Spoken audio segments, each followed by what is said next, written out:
Takateho ki te uru, whakatakateho ki te tonga.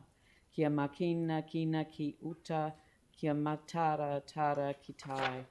Ehi ake ana te atakura, he tio, he huka, he hoki, tihe mauri ora. Good afternoon, everyone. This is the council meeting that has been established for the purposes of approving a draft annual plan to be consulted on and then returned to the council for decision making in June. So apologies, I have no apologies. I have Catherine Chu and James Goff on Zoom, and everyone else is here. There have been no declarations of interest recorded, and I'll just comment briefly on the procedure that we're going to follow. And I'll just remind members that it's best to wear masks except when you're speaking. I've taken the position that as long as people can hear me well, then I'll just leave the mask on. But it would be good if councillors could follow suit. Obviously, if you're having a sip of your drink, a cup of tea or a glass of water, then that's fine as well. But I think we should demonstrate the what we expect from others. So the draft annual plan is an opportunity for us to really revisit the first of the years of our long-term plan, and to look at the second of the years. And we know that during the course of which next year there will be another annual plan, and then the council will re-enter the long-term plan process again. So an annual plan process is, by definition, a review of the expenditure that we'd committed to in the long-term plan, and an assessment of how that then sits in the context that we find ourselves in. It is an opportunity to make amendments, but as members have already seen, having contributed through this process to get to where we are today, that there aren't significant changes, so therefore it doesn't trigger the special consultative procedure of the long-term plan process. But we will have a consultation document. We will ask for the public to make submissions. We will make the opportunity for hearings so that people can submit in person, well, by Zoom possibly, depending on where we're up to, and then resolve the amendments that we want to make to the annual plan. As you know, late last year we made the decision to bring an early view on the issues that we had been looking at as a council, going through each of the elements of the plan and proposed amendments, some by requirement, some by design, others by circumstance. We all know that COVID has hit every organisation hard, and it has hit the council's books as well. And I think that the organisation has done a good job trying to focus the attention on the basics, and to ensure that we're in a position to have deliverability, particularly in terms of our capital program. It's really important that we are able to deliver on that. So I'm not going to say much more than that, other than just the process. So you'll notice on the screen we've got the staff recommendations, which start with the approval and adoption for consultation, the information contained or referred to in the staff report. So we go through all of that proposed changes to revenue, financing and rating policies together with any amendments made by resolution at the meeting. So after this is moved and seconded, which I have done, Andrew seconded in advance of the meeting, we will deal with, we'll call for any amendments. So, and we will deal with the amendments, and I have copies of the amendments, but they will be dealt with. Oh, sorry, we're going to adjourn the standing orders first, aren't we? Yeah. So we'll, by agreement of the council, but I'm sure that people will, because otherwise it restricts amendments to one per councillor. So, I know that some have had a quick review of whether they want to support the suspension of standing orders, but actually there's a lot of good reasons why we would want to suspend standing orders, just to enable a full debate, and it means that members can speak more than once, and you can, so it's a much easier way of enabling the meeting to operate. So we're going to have the Chief Executive's going to speak briefly just by way of introduction to the occasion. We will then move to the council officers. So Peter Ryan will present the report. Then I'll invite Councillor McDonald to provide an update on the Audit and Risk Management Committee report, and then we'll have councillor questions. So then we will suspend the standing orders. Once the questions have been dealt with, we'll move to recommendations 1 to 5, and we'll have the amendments dealt with first. So we'll have this, debate and amendments, and then the voting on the amendments, and and then the vote on the resolutions 1 to 5, so that we're all dealt with. And at that point, we will adjourn the meeting, because it may be that things need to be reviewed in the light of what was carried by way of amendment, and I'll adjourn if we need to take advice earlier on than that. But generally speaking, that's when I'll seek an adjournment, so you can probably table in a coffee break at that point, and staff can work up advice on where that leaves us, and then we come to the resolution, essentially adopting it, and that's another debate. So there's two opportunities, one particularly focused on the amendments and one focused on the overall plan. And I do encourage members to think of them in that context, because, often the amendments end up being the debate, when there is just so much that isn't dealt with by way of amendment that is significant contributors to the intent of our plan that we consulted on last year. So I'll hand over to Dawn, and then we'll move on from there. Thank you. Thank you, Mayor. Councillors, I'm really pleased to have my staff present the draft annual plan for consultation to Council today. We followed closely on the back of the heels of a very detailed set of work together in the long-term plan. And this is now the fruition of where we go in the subsequent year.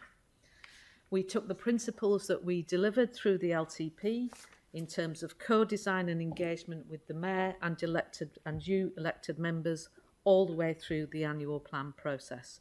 And that has resulted in a robust and appropriately adjusted annual plan, recognising that we are only just at the end of delivering the format of the LTP. I'm also pleased that actually we delivered a first for council by actually getting a public session whereby the public could see your deliberations and discussions before you got to the point of coming in formally into council today. I think that's a very strong position to take in terms of transparency and openness, and it also informs our communities around some of the thoughts you are having before you get into council. So I will hand back to the Mayor so she can then continue the discussion as we work through via officers and Peter.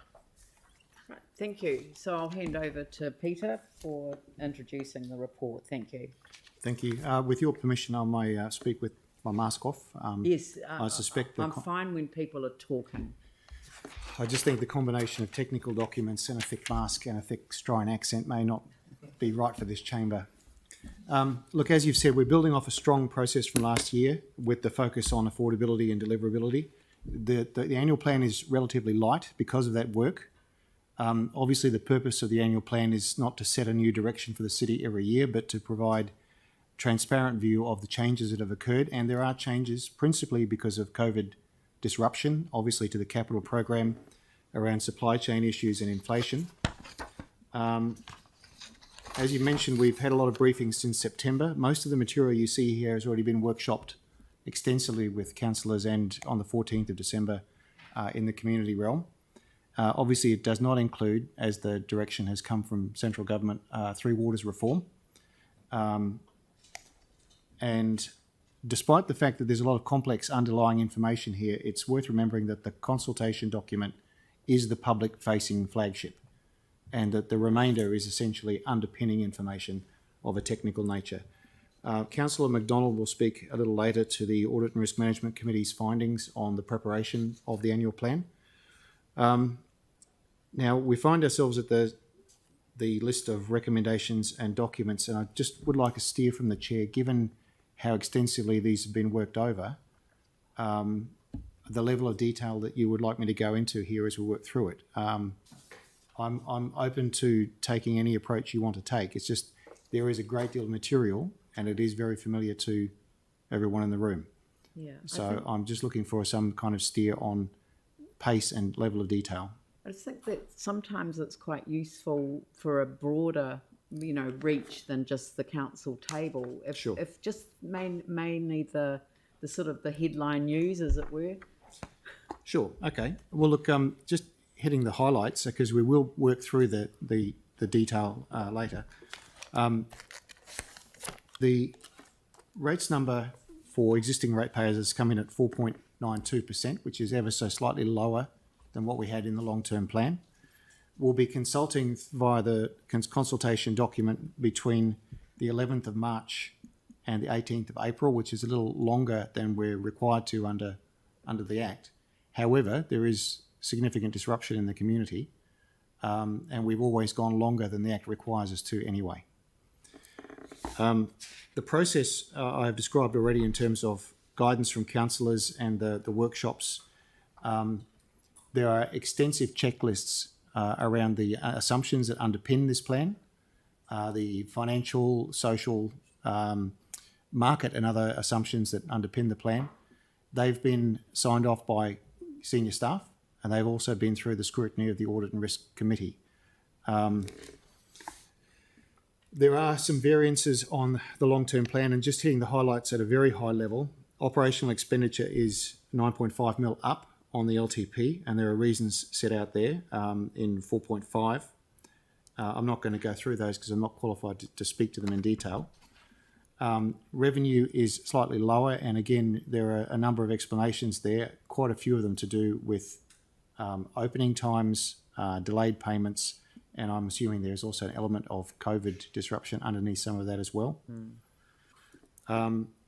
There's quite a significant change in capital program, and that's both ups and downs, principally around COVID-19, supply chain. Cost escalation, the council has been briefed on, but I'm sure that anybody in the community who's watching will be aware of the fact that we're going, as a country and globally, we're going through a period of difficulty in getting materials, uncertainties around rapid cost escalations for a lot of key construction materials, capacity and capability, skills shortages. Some of these are open-ended. We don't know the answer and we don't know how long they'll go. So some of those factors are there. There are also simply quite a few projects that have been brought forward to accelerate them. I think in terms of specifics, it would be better to leave that open to questions later when we've got the question period than to try to address each item here. There are some changes to levels of service, but none of them affect significant levels of service or a significant activity, and they're largely in order to simply clarify what the measure says and does, rather than changing what the community will get. So they're, if you like, a hygiene refresh rather than a meaningful or material one.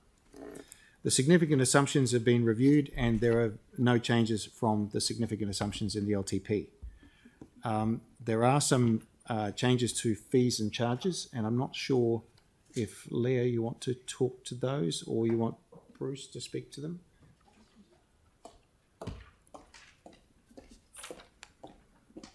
And it is only one, and the reason we're raising it is in the draft annual plan document and fees and charges list that you've seen, the industrial stormwater discharge, we had the fees for that were subject to a bylaw review. That bylaw review has actually now been completed, so we do actually have the charges for that, and the reason we're raising it today is because we want to actually include that in the published version, but the version that you've had obviously didn't have it in it because of the byline. So there's only two. Industrial stormwater discharge licence fee, high risk, is $4,080, and the industrial stormwater discharge licence fee, medium risk, is $505. Just while you're there, would you mind talking to the policies? That little section 9. While I'm here, I'll just talk to... It's very smooth. Great double act. Just the changes to the revenue financing and rating policies. So these haven't been significant, but they have taken into account the things like as vacant city, our waste minimisation, and the financial contribution. So there hasn't been significant changes, but just they have been updated. And in addition, we have removed the COVID hardship out of our policy simply because it expired in the 30th of June 2022 as well. So it's not the fact that we didn't want it anymore, but it was because of that. So there's been little change to those policies. So, yeah. Thanks, Lee. Looking puzzled. Yeah, no, Yeah. I mean that's an issue that clearly has come up again, probably since we sat down before Christmas. The impact of the current policy settings and a degree of public nervousness. I think it probably does have a impact on our tenants in different parts of the city. So we may need to review that. Yeah, and to be fair, I think the feedback we had at the time, the policy has to be updated because the date was wrong. Well, not wrong, it was expiring. But it wasn't actually taken up in this, so that was why we've removed it as well. But we can definitely review that as part of this process. I think it might be worth having a look at, because I just, you kind of see things and hear things around the place, and I know other councillors have experienced it as well. So Sure. And I do believe, if my memory serves me correct, it isn't in too long in the distant future where we're actually doing a briefing on that for members as well. I think I can see Bruce in the room. Yes, I'm pretty I think certain we that's are going down correct. as a briefing. Tuesday, I believe. There we are, you see. Yeah, you're right. there you go. I'm ahead of myself then. That's it. Thank you. All right, thank you very much for that. That brings us to consultation, and as you foreshadowed, we're not necessarily obliged to consult on the level of annual plan that we have here. However, we are doing so. There is a consultation document that you'll adopt as attachment L, I think, and that's making clear to the community what changes are in the plan and how we will consult on that. The Act calls for some fairly old-fashioned ways of consulting with advertising and so on. I know our communications people are looking to engage more broadly than that. However, you'll see in their approach, and we'll have Katie available after 2:30 to answer questions on the CD. that we're not trying to sell this as a grand sweeping new vision for the city. It's a piece of transparency around the changes required to keep the LTP fit for purpose. So it's a subtly different thing from selling a whole vision for the city. And really that brings us around to the Audit and Risk Committee's views on whether an appropriate process has been taken. And I believe that you would like Councillor McDonald to speak That's to right. that. Yes. Yeah, sure. I mean, very briefly, Audit and Risk have met several times on this and been through the checklist as you'd normally expect. I mean, their roles, and I say it every time, it's not to offer a view on the annual plan as such in terms of the spending profiles, but to scrutinise the process that's been through by the council staff to do it. They landed, we landed as a committee very comfortable with the approach that had been taken. And I think one of the things that stood out was, again, as you mentioned, Peter, as well, and I know you did, Dawn, around the more open and transparent way we put this into the public domain before Christmas. So just sort of daylighting a bit more of that information has been really useful. So, I mean, look, there's probably not much more I can say on that in terms of it was a pretty good process. And as I say, Audit and Risk role is not to offer a view on whether you agree with the budget or not. It's to say, did we get to the right position for council to make a decision? And we certainly did. Thank you. Okay. So look, to round that off, our rates increase for existing ratepayers is slightly down on the LTP. No levels of service have been eroded or reduced, particularly those around core services. And the capital program remains an ambitious capital program to carry the city forward. But it's underpinned by a lot of scrutiny around deliverability in a very volatile environment. So that's the crux of this annual plan and what it's trying to do. I think that's really the end of the overview. I think it's open to questions, but it's really being driven by the chair on how you'd like to handle this. Yep. So what I'll do is I will open it up for questions, but I might just ask the team if they could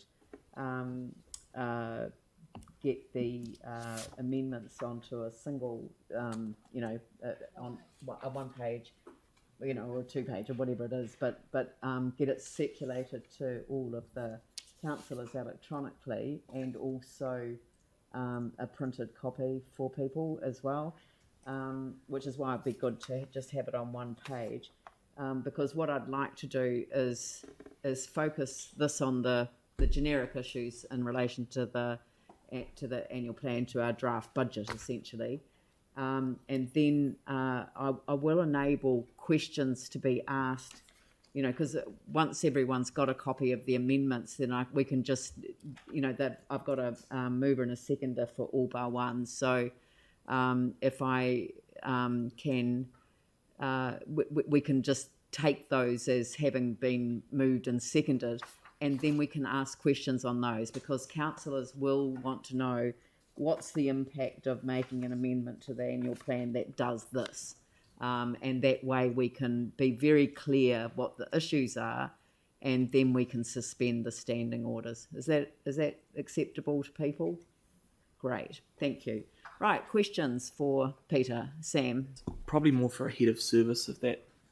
Yes, heads of service are here. Yeah, so there's probably two. The first one would be Leah. Can you just talk through? I know. Sorry, I ask it every time, but around the, we always seem to at the end of each year get a surplus off projected growth in terms of the rating base. Can you just talk us through, I guess, how we've landed on that figure and if that will be revised at all? I'll answer the last question first, and yes, it will be revised. Obviously, we work on a basis of the 80% growth, which is about the standard, where we get to. But as we get to the final, we'll get an indication from QV how many we are going to likely to hit, and we will never know exactly, and we'll never get it 100% right, because it's effective at the date of 1st of July when we do the rate strike. But obviously, as you can imagine, it will be more accurate end of May, or am I being optimistic about adoption? No, I won't have been asking it correctly. What I was meaning was, how we project the consents and the like for the following year. Yeah. And then when we get additional, then it reduces that, or it gives us more income. So it's the level of, and I think we budget that as about 2% or something. Yeah. Are we going to look at that number again, just with what's happening in the housing market and the like? We will, I'd imagine. Yes. Getting the right nod? Yes, we will. So that'll be revised before we strike the annual plan. Okay, cool. Sorry. Perfect. Thank you. No, that's cool. And just the only other one is probably for Helen Beaumont, if that's okay, is around the Three Waters stuff. And it's just maybe getting a wee bit of assurance around the delivery of that, because it's a massive budget and we're having challenges this year. So I'd be keen to see what has been put in place and if you think we can deliver it. Yeah. Certainly. So we've done a number of things in the Three Waters space, and you'll see that we have rephased the budget over the 10 years of the long-term plan to assist with delivery and address some of those challenges. But we've also done some things internally. So we've got better mechanisms in place for program governance internally. So that's the large programs such as the wastewater renewals, for example, where we're constantly juggling and substituting, bringing things forward, pushing things out when we hit delays, and having some better control of those decisions to make sure that the program is balanced across that whole program. We're also looking at some improvements to delivery through the hybrid delivery mechanism panels. So that's the pre-approved consultants and contractors, and those panels are coming up for a refresh. So we're wanting to improve that process and shorten the time taken between the planning, across the planning, the design and the delivery of those projects. So that's underway. We also have recruitment underway. So we've got an increasing program, so we need to resource up to be able to deliver on that program. That's quite challenging at the moment because there's recruitment right across the water sector. So we're doing some work in that space and specifically looking at getting more junior staff on board and running some graduate programs and growing some of our own, if you like. So there's some work done there. And in fact, over this previous summer, we brought in 6 students, and we're delighted that at least one of those now has a permanent role within council, and 2 others have gone out to the consultant and contracting sector in Christchurch as a result of that experience here. So we want to do more of that work. One of the other things that we're doing is focusing on early initiation of projects. So that's making sure that we've got more projects sitting on the shelf ready to go if we have an opportunity to deliver earlier or need to make a substitution because there's issues and delays somewhere else in the program, so that we have some backup plans, if you like, in place. And then a couple of things we're exploring. One is whether or not through our hybrid delivery model and through our panels, we can bundle more projects and have much longer term for those projects to be delivered. So 5 to 10 year windows for those projects to be delivered. So again, they would be things like mains renewals. So some of the more straightforward projects where we can bundle them up and get those out into the market. And the final one would be looking at alternative options. As a council, we don't make a lot of use of design and build, and we went away from that for good reason, but we would actually like to explore moving back into that space and seeing what opportunities there might be for some of our work in that space. So there's quite a number of things underway across the resource, the mechanisms that we use, and how we interact with the consultant and contractor market. And the consultants and contractors themselves have some very good ideas to put into that refresh of the panels. Okay, cool. Thank you. Thanks. So, look, while Helen's sitting there, has anyone got any questions for her? Sarah? Thanks so much, Helen. Oh, I can't see you. There you are. Some questions on the deliverability, if we were wanting to do any more by way of water. So there were some comments in the media recently about the potential to do more on waterway health, on water quality in our rivers and streams, and the response was about not enough funds to do it. But my recollection from the LTP was, because we'd said, we'll spend as much as we can, that it was about deliverability. If you were given extra funds, would you be able to deliver more in that space? We have limited capacity to deliver a lot more. There are a couple of things we could do, and in the initial staff advice, when there was proposal for spending a considerable amount of extra work, we did recommend that the only capital project that was brought forward was the Nottingham Stream. However, we could do more in the operational area, particularly in working with communities and in terms of waterways health, stopping contaminants at source. So there is some work that we could do in that area that would be deliverable, but that would be a smaller operational expenditure rather than a big capital program of works. So what would be your recommendation for the best sort of value work in that space that would be deliverable? In terms of the capital program, it would be just the operation. You would just the Nottingham Stream.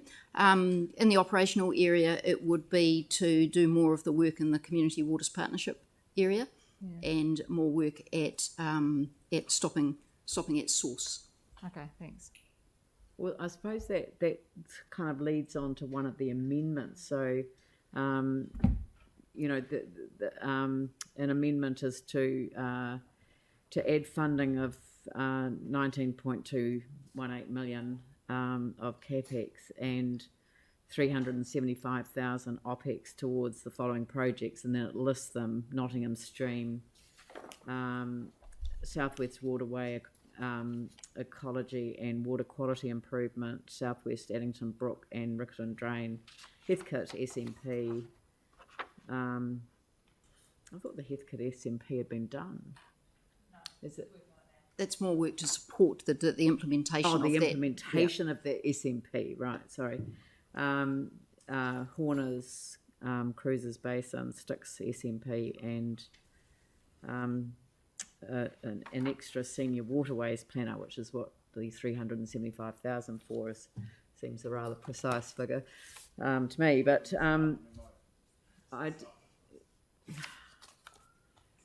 I guess the question is that you said that this was based on some advice that staff had provided some time ago, and that you've reevaluated what could be deliverable for this coming financial year. So yes, so if we take ourselves back to when the long-term plan was originally put together within Three Waters, looking at both affordability and deliverability, we did prioritise work for public health, so that's in the drinking water supply, and also in terms of environmental outcomes in our wastewater system. So the water supply got the greatest share of the money, if you like, and wastewater got the next biggest share, and stormwater works brought up the back, if you like. So there were more constraints in terms of what we were doing in the stormwater space.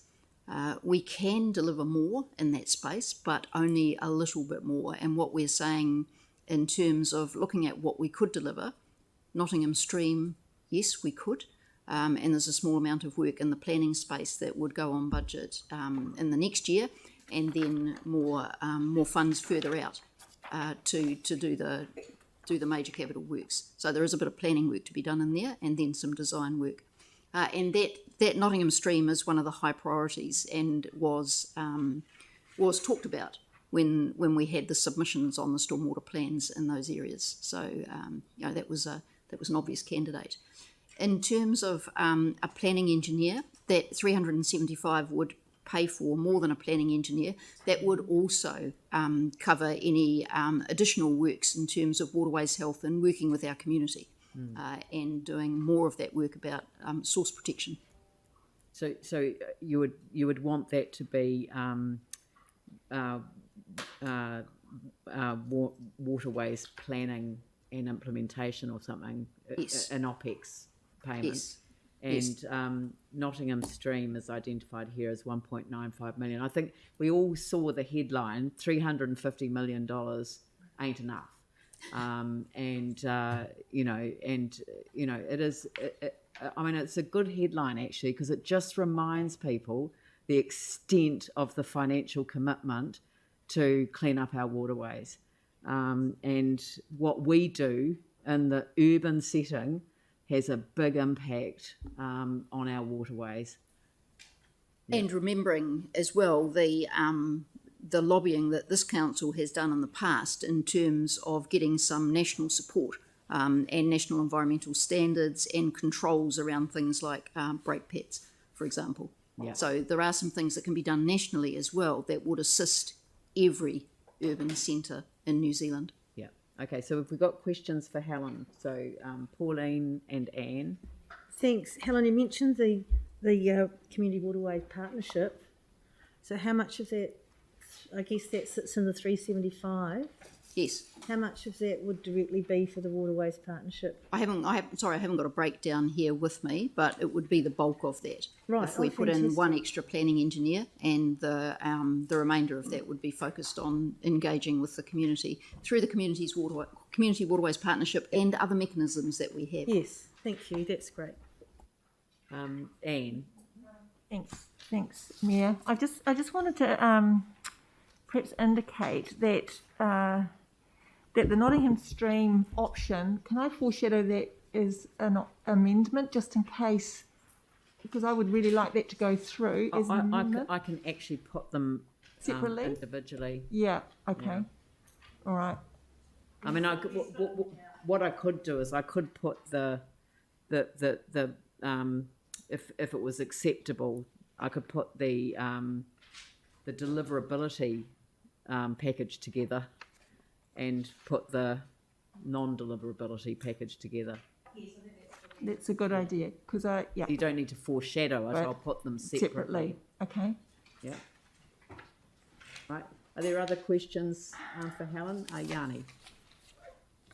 Thank you. Sorry, can you just go through the memo we got was on the 23rd of December. So can you just highlight which ones in there are not deliverable?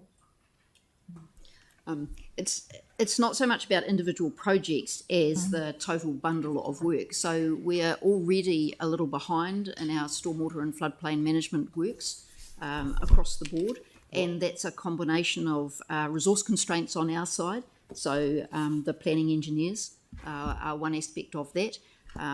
Being able to recruit appropriate project managers is also another aspect of that.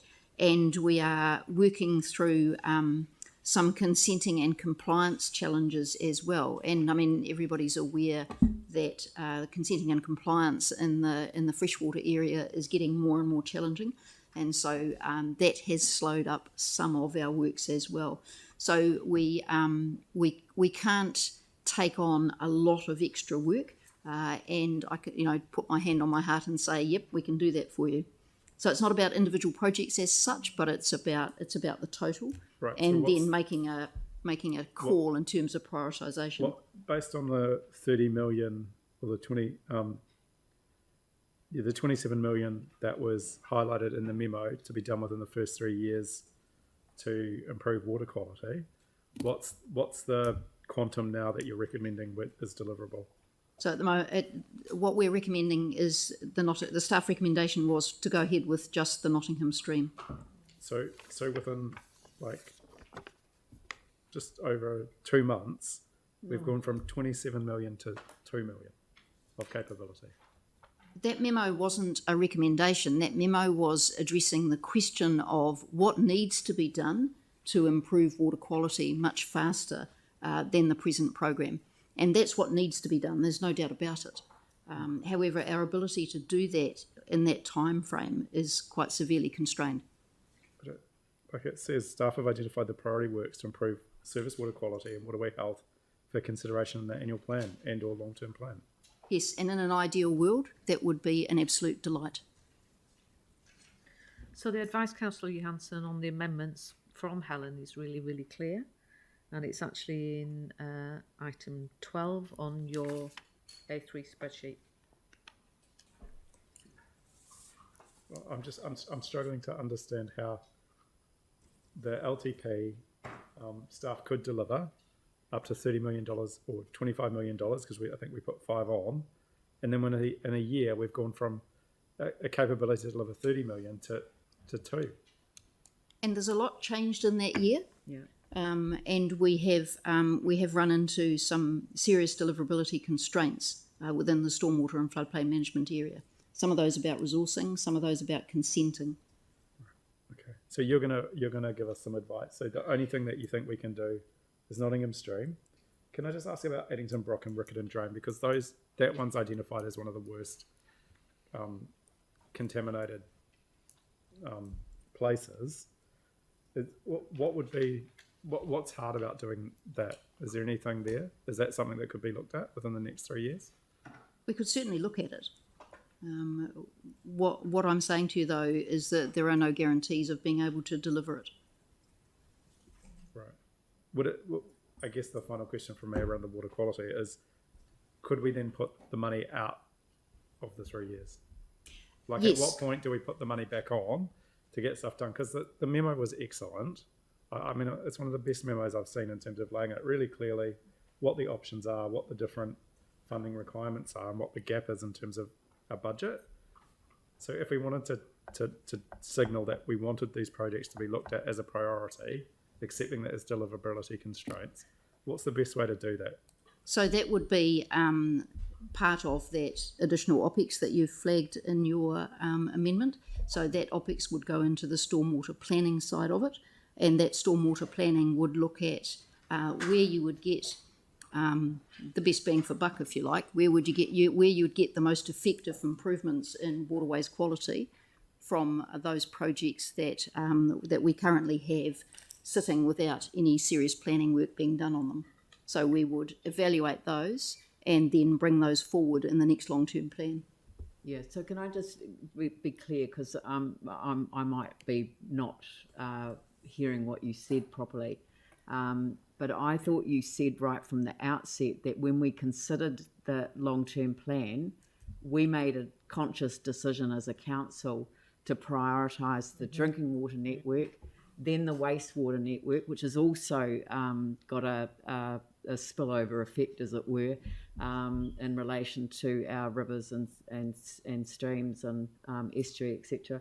And then we've got and then stormwater, and the memo was to assist us to understand the magnitude of the work that needs to be done for the city to address these things, recognising that not the council can't do it alone, that there is a whole community network that needs to be involved in this. We need to be working collaboratively, as we do under the stormwater management plan process and the global consent with mana whenua, and so there's just all of these issues combine, and you've really helpfully given us a pathway, but the resourcing just isn't there when you've got the scale of work that needs to be done. Just to add to that, to remind members, actually, because Helen's team is delivering more. So they've actually had an uplift in budget as arising from the LTP. So it's not that the programme is the same, it has risen along with the work we've delivered through the Three Waters Reform Programme, which was close to 40 million. That's correct, yes. Sorry, so what I was trying to understand is if we put these into a financial year 25 onwards, is that something that we could do? Yes, but you've got a whole LTP process coming. You've got an annual plan next year, and you've got an LTP process.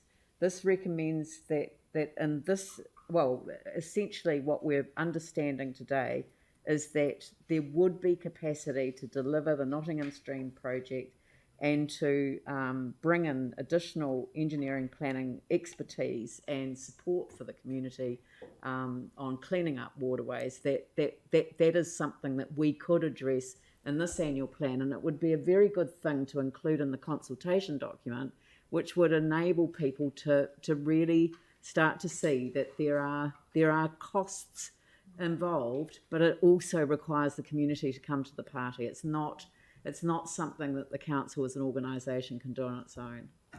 So I think it's a very good one, Yanni, that you've raised it as an issue, but I can't support $19 million when I hear what I'm hearing, but I feel that I can support an adjustment that would pick up these other issues.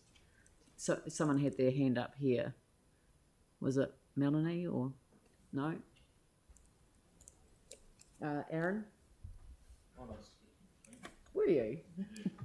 I perhaps I could say something about the Nottingham Stream project because, you know, as you've said in your intro, big focus that we have is addressing the impacts of discharge of treated wastewater and stormwater into water bodies. And Nottingham Stream actually flows into the Huaratini River, which actually flows into Te Waihora, which is one of the country's most contaminated lakes. So this is an opportunity to actually join with many people who are working very hard on that. So given that it's a staff recommendation, I think it's a great one to do for many reasons. I know it's debate, but I just wanted to add it. Yeah. Any other three waters, Yanni? Can I just, I mean, I appreciate what you're saying. I'm not trying to be difficult, but the Addington, Brock and Riccarton drain filtration devices currently has 2.1 million on budget. The Nottingham Stream has nothing on budget. So why would Addington, Brock and Riccarton drain not be able to be done, given that we've highlighted there's a $3 million gap in that project? I'm just trying to understand how that we wouldn't have capacity to do that, given that we've already got a current project in the annual plan. And for Nottingham Stream, we don't have any project, but we're saying we can deliver it. So is there a chance that we could add Addington, Brock and Riccarton drain to Nottingham Stream and get it both done? You could certainly add them, but what I can't do is put my hand on my heart and say I can deliver them. So, and Nottingham Stream was also brought forward in response to submissions. So we listened very carefully to those submissions, and we agreed that it was a priority. And this is across 3 years. Yes. The way that I read the amendment. Yes, that's correct. Anne? The question this time, sorry, I went into debate. The Nottingham Stream is one of the most, it's part of one of the most polluted or most contaminated waterways in the city. Would that be true? It is one of them, yes. So like a lot of urban streams, it's been channelized and piped and has a lot of stormwater piped into it.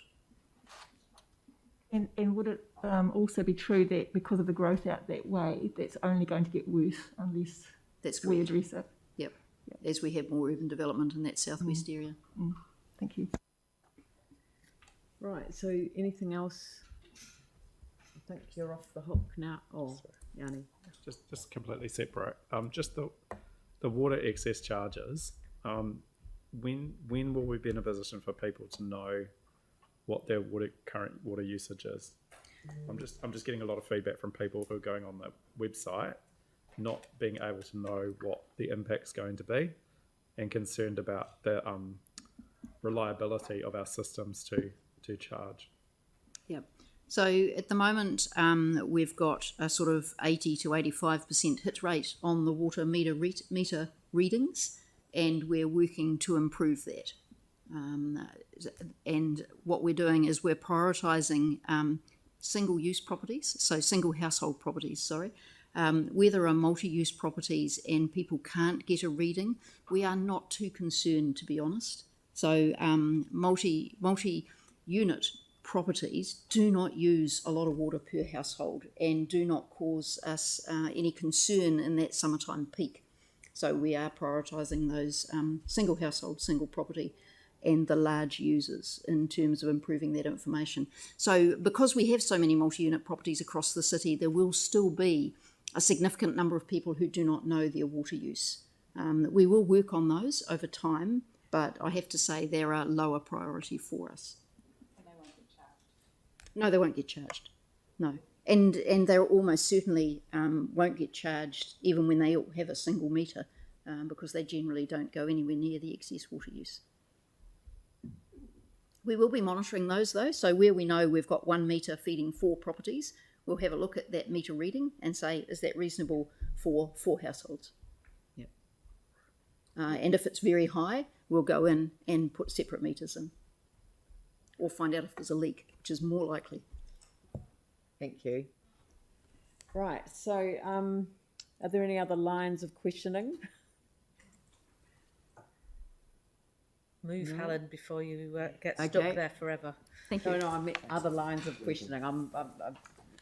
We've finished with that item. All right, so now we'll come to the amendments that we have in front of us.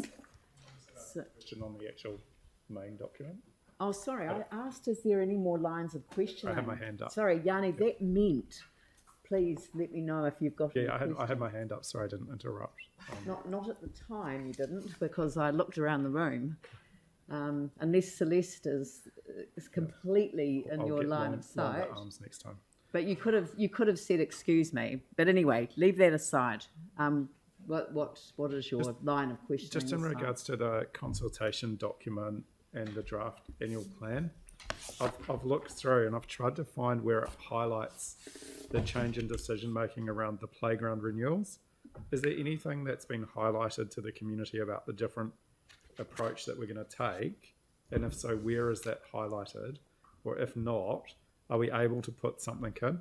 My understanding. Yanni, you've moved that as an amendment, and you don't have a seconder. No, that's on the rubbish bins. This is separate. This is on the play. Remember, we had the briefing around the playground renewals, and that we were going to have a different decision-making process around it in terms Perhaps of engaging with our Andrew can communities. come forward, because I don't recall the detail of Okay, that cool. discussion. Thank you. Yeah, I recall the conversation, of course, and at the time we talked to, I think John Filzel came up and we mentioned that we have a report coming on delegations and tweaks to delegations, and at that time that's where we were going to demonstrate the difference between a major renewal versus replacing like for like. Yeah. So I wasn't aware that it was in the consultation document. No, it's not mentioned. I thought one of the things that was discussed at the time is that instead of consulting on every individual renewal, we would come up with a program of renewals, and that would go out as part of the annual plan process. What to we say, said, "Here's what we're what doing." we said at the time through the briefing was that we were going to prepare for all community boards a 3-year rolling program of all the renewals, not just playgrounds. That's right. Dave Kuru is working on that now, and at the time we said, I guess our advice was to leave year 1 alone because we're already in flight. We'll bring years 2 and 3 to the table for community boards to look at swapping candidates where it was appropriate. And that can be publicly consulted. So that we're doing that work ahead of the plan. So you're empowering community boards to provide leadership in their local community in relation to the priority setting around the renewals program. Absolutely. Our information is based on condition-rated information and does lack some of the nuance of, I guess, community demand and change and what parks are popular and less popular at the time. So, sorry, if the community who in the past have come to the annual plan process and said, Yanni, could you please put your speaker on if you're speaking? yeah, sorry. The community who have come to the annual plan process in the past and said, I want this playground renewed or I want this playground upgraded, when now do they have the ability, should they still come to the annual plan process, or when do they make their views known and to who? Of course, everyone is welcome to come and submit to any annual plan process, but our advice to you is that if elected members want to swap a project or add another project in the year that we're consulting, we need to remove a project. We have capacity limits on our deliverability. So that's why we're encouraging elected members and community boards to look a year ahead and give us enough time so that it doesn't impact the program that we're trying to deliver for you now. So their opportunity will be when that 3-year rolling program is presented and the priorities can be worked out with the board before we strike the next annual plan. All right, we've got a lot of amendments to get through here. So are there any other general questions? You've got the amendments in front of you now. Are there any questions on those, apart from the Three Waters one? Sorry? we'll have to suspend standing orders at some point to. Yeah, but I just want to kind of know what the questions are first before we suspend standing orders. So, unless I was supposed to have questions after the amendments. No, you're right. No, I just want to get all the questions out of the way and then we're good. Mike Davidson. Thank you. It's a question on the amendment about Phillipstown Community Centre. Is that? Yes, there's an amendment to add the project with funding in the years 29, 30 and 30, 31. Yeah, it obviously looks like more of a long-term plan decision, but I'm just wondering if it would be more appropriate to if we're looking at the annual plan, if there's money needed on budget now to inform an LTP decision instead of jumping to. I'm just wondering sort of if staff's got advice of where this is actually at. I mean, I'm assuming, and I mean maybe this is the question, by putting the funding this far out in the plan, does that then enable it to be brought forward in the future more readily than if it doesn't sit in the 10-year plan? And does it then enable, the funding to come from development contributions? I think John's going to come down there.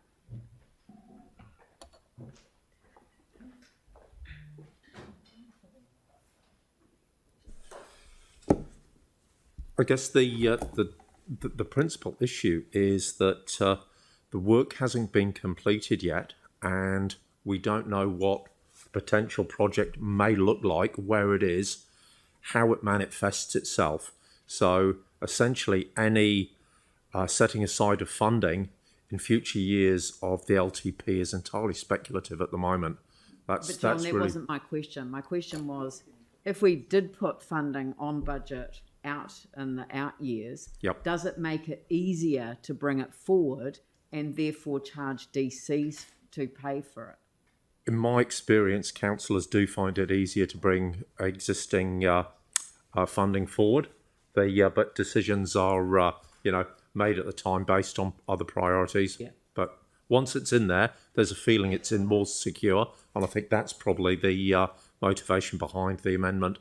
It could well be. So, Yep. All right, thank you. Any other questions? Yep. Thanks. A general one for Peter, actually. I really liked the fact that we were able to have that last workshop last year in public, and it was made clear at the beginning of that it was to help give the last sort of guidance, if you like, to staff ahead of the Christmas break. And there were, in the notes, there's sort of 3 action points there that are being worked on, which is really good. And there were the 57 proposals that went forward. Were there any proposals that any councillors put forward to reduce rates by cutting projects? Off the top of my head, I can't think of any that I can recall. I'm happy to go back and check, but shooting from the hip, no, I don't remember any. Okay, thanks. But that doesn't mean that councillors, No. councillors I was just took asking. positions during the LTP process. Yeah. And I'm kind of vaguely anticipating that they might be rather similar to the approach that they adopt with this one. So, thank you. Yeah. Got 2 more hands. Andrew and Mike. Thank you. So 2 questions on 2 different ones. So the idea that we would reduce the budget for Gloucester Street to $1 million. 100,000. Gloucester, has this been updated again? 500,000 now. Okay. So the idea that we would We'll get very far. the idea that we would reduce that to 500,000. What would that 500,000 allow us to do, and how would that tie in with the other works that this aligns with on Gloucester Street? I mean, I'm happy with the idea of safety and amenity improvements in the east and those other areas, but the idea that we would sabotage Gloucester Street at the same time is not something I'm so comfortable with. Point of order. It's Hey, not hey, sabotage. Okay, apologies. There's nothing wrong with saying that. Lynette. Not very much, no. You might get a resurfacing done. I don't know. Look, I haven't gone into the detail of it. The idea of the Gloucester Street scope is to tie in with the existing projects and create a better functioning street for an environment that's going to have people spilling out into it from theatres and otherwise. So it's a slow street, a slow speed environment, all the rest of it. It's not just a flash up, tart up, whatever you want to call it. Yeah. So if we were looking for funding to do the things that Yanni clearly is suggesting we do, if Gloucester Street wasn't the place to find that, I mean, do you have suggestions as to where within current programmes there might be funding available to do that? Because I'm keen to find a solution. Not easily, no, because there's a lot of need out there on the network. We are working really hard to pull up our level of resurfacing across the network, our general level of maintenance across the network, and it sounds really cliche, but it is true. Is it's not going to happen overnight, but we're working on it, and it is coming up. The work across the city is not prioritised on an area basis. It's prioritised on a need basis as another condition of the street. We have projects like Gloucester Street that are not based on condition. They are being done to support other developments and enhance the area that we're trying to support. So I don't have an easy answer to that question because we have very few that haven't been on the books for a long time or aren't there because they're either a safety project or a fundamental asset improvement. All right, Sorry. All right, thank you. And then the other one relates to the Pukeko Centre. Well, is there anyone else here for transport while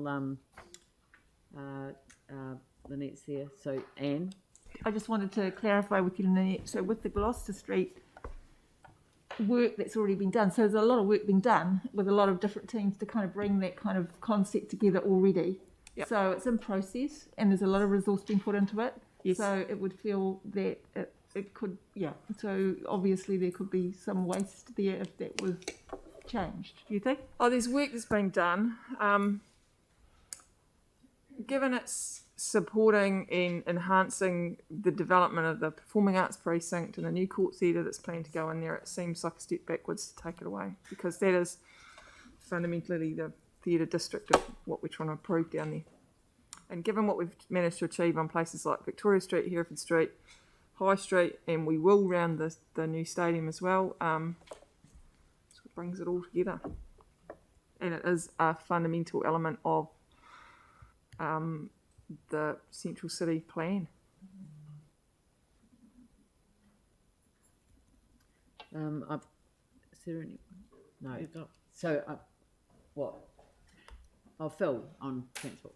Yeah, the reason I seconded this because it's not just this part of Gloucester Street.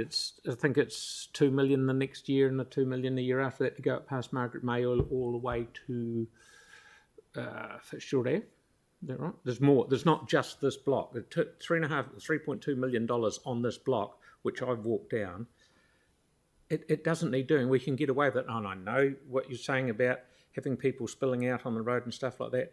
But there are things like, I'll say Mesas Road and stuff out in the east, which are crying out for things to do, which are, in my mind, a far higher priority than that. The other way of looking at it is that if we go and spend this money on Gloucester Street whilst they're building maybe a car park and the court theatre, it'll get damaged whilst it's being they're being built. Why build a new road and then half ruin it by driving all over it with heavy gear? So that's one of the reasons that I seconded it, because I don't think that road's that bad. You walk down it, it's far better than anything I've got out in my ward. So that's the only reason I see. Would you like to respond to the, perhaps that just generic issue about the, because there's quite big changes that are proposed for the way that street is developed. It is, and it is. But also Phil's point around whether fixing it and then having it damaged by construction trucks. So the first one is, it is about creating a slow speed street in a slow speed environment. Anyone walks down the section of High Street around C1 and through past Smash Palace there, that's this type of environment they are looking to create. So a very a different environment coming out of the Pie, out with the Court Theatre, but you've also got the Theatre Royal there. So it's creating quite a different environment in that street, a real central city, but a very slow speed street. So it's not about spending money on the street because the condition is necessarily bad. It is about changing the function of the street to a slow speed street and doing quite a different and having quite a different environment there. That's what the project is about. As far as building it and having construction going, well, we've got the same thing happening down on High Street in that section between near Smash Palace. There is quite significant construction going in there, and they are respecting the street, they are building it, and we're working with them to achieve that outcome. We can successfully, and I don't even quite know that, and I can't speak to the absolute timeframes of when everything's falling into place around that area. However, we are quite and developers out there are quite capable of building stuff and not ruining it. The thing that, as I seconded it, I would rather see it removed, but apparently we couldn't go down under 500 grand for some reason. We can't take it off. It's got something to do with the Court Theatre and what we did there. We must have had a resolution to bring this forward and do it, because I can't understand why it's brought forward.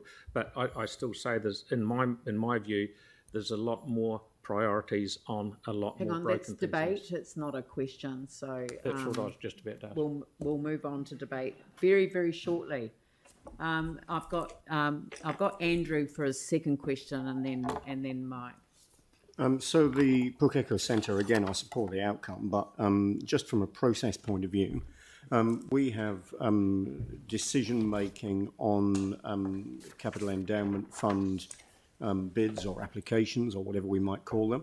If this was to pass and be approved as part of the annual plan, does that just take 200,000 a year out of the funds for allocation, or would this be over and above that? The former. It will take $200,000 out of the 22-23 year and 23-24 year. So it just establishes this as a locked-in priority above those other applications that we might get? Yes. Okay, thank you.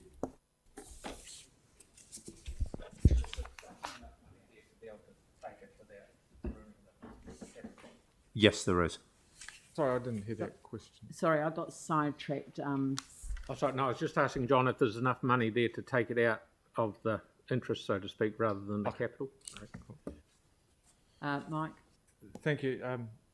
John, the question I asked earlier wasn't answered.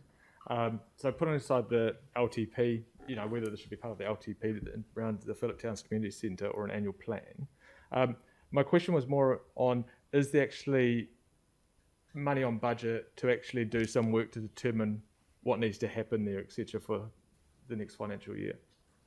In Phillipstown? For Phillipstown Community Centre. There's no point putting money on in 10 years out if we aren't going to do anything in the meantime. There is money on budget to facilitate a community planning process, and an outcome of that planning process may be a community facility. It may be a whole range of other outcomes.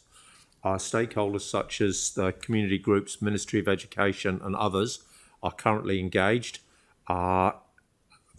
We don't know the outcome yet. When the outcomes arise, if council saw itself in having a role in delivering any of them, we would either go through an annual plan or an LTP process to pursue that. And when would you, so there's enough money on budget for that, and when would you expect the outcome of that to be known? I would expect in time for the next annual plan, but certainly the next LTP, the 2024-34 LTP, absolutely, definitely by then. Okay, thank you.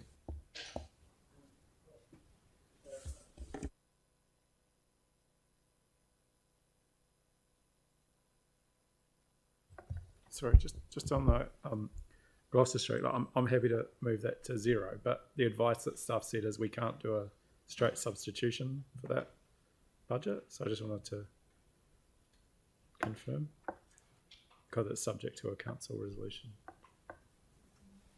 Oh, I'm sorry, I don't understand. Sorry, the advice that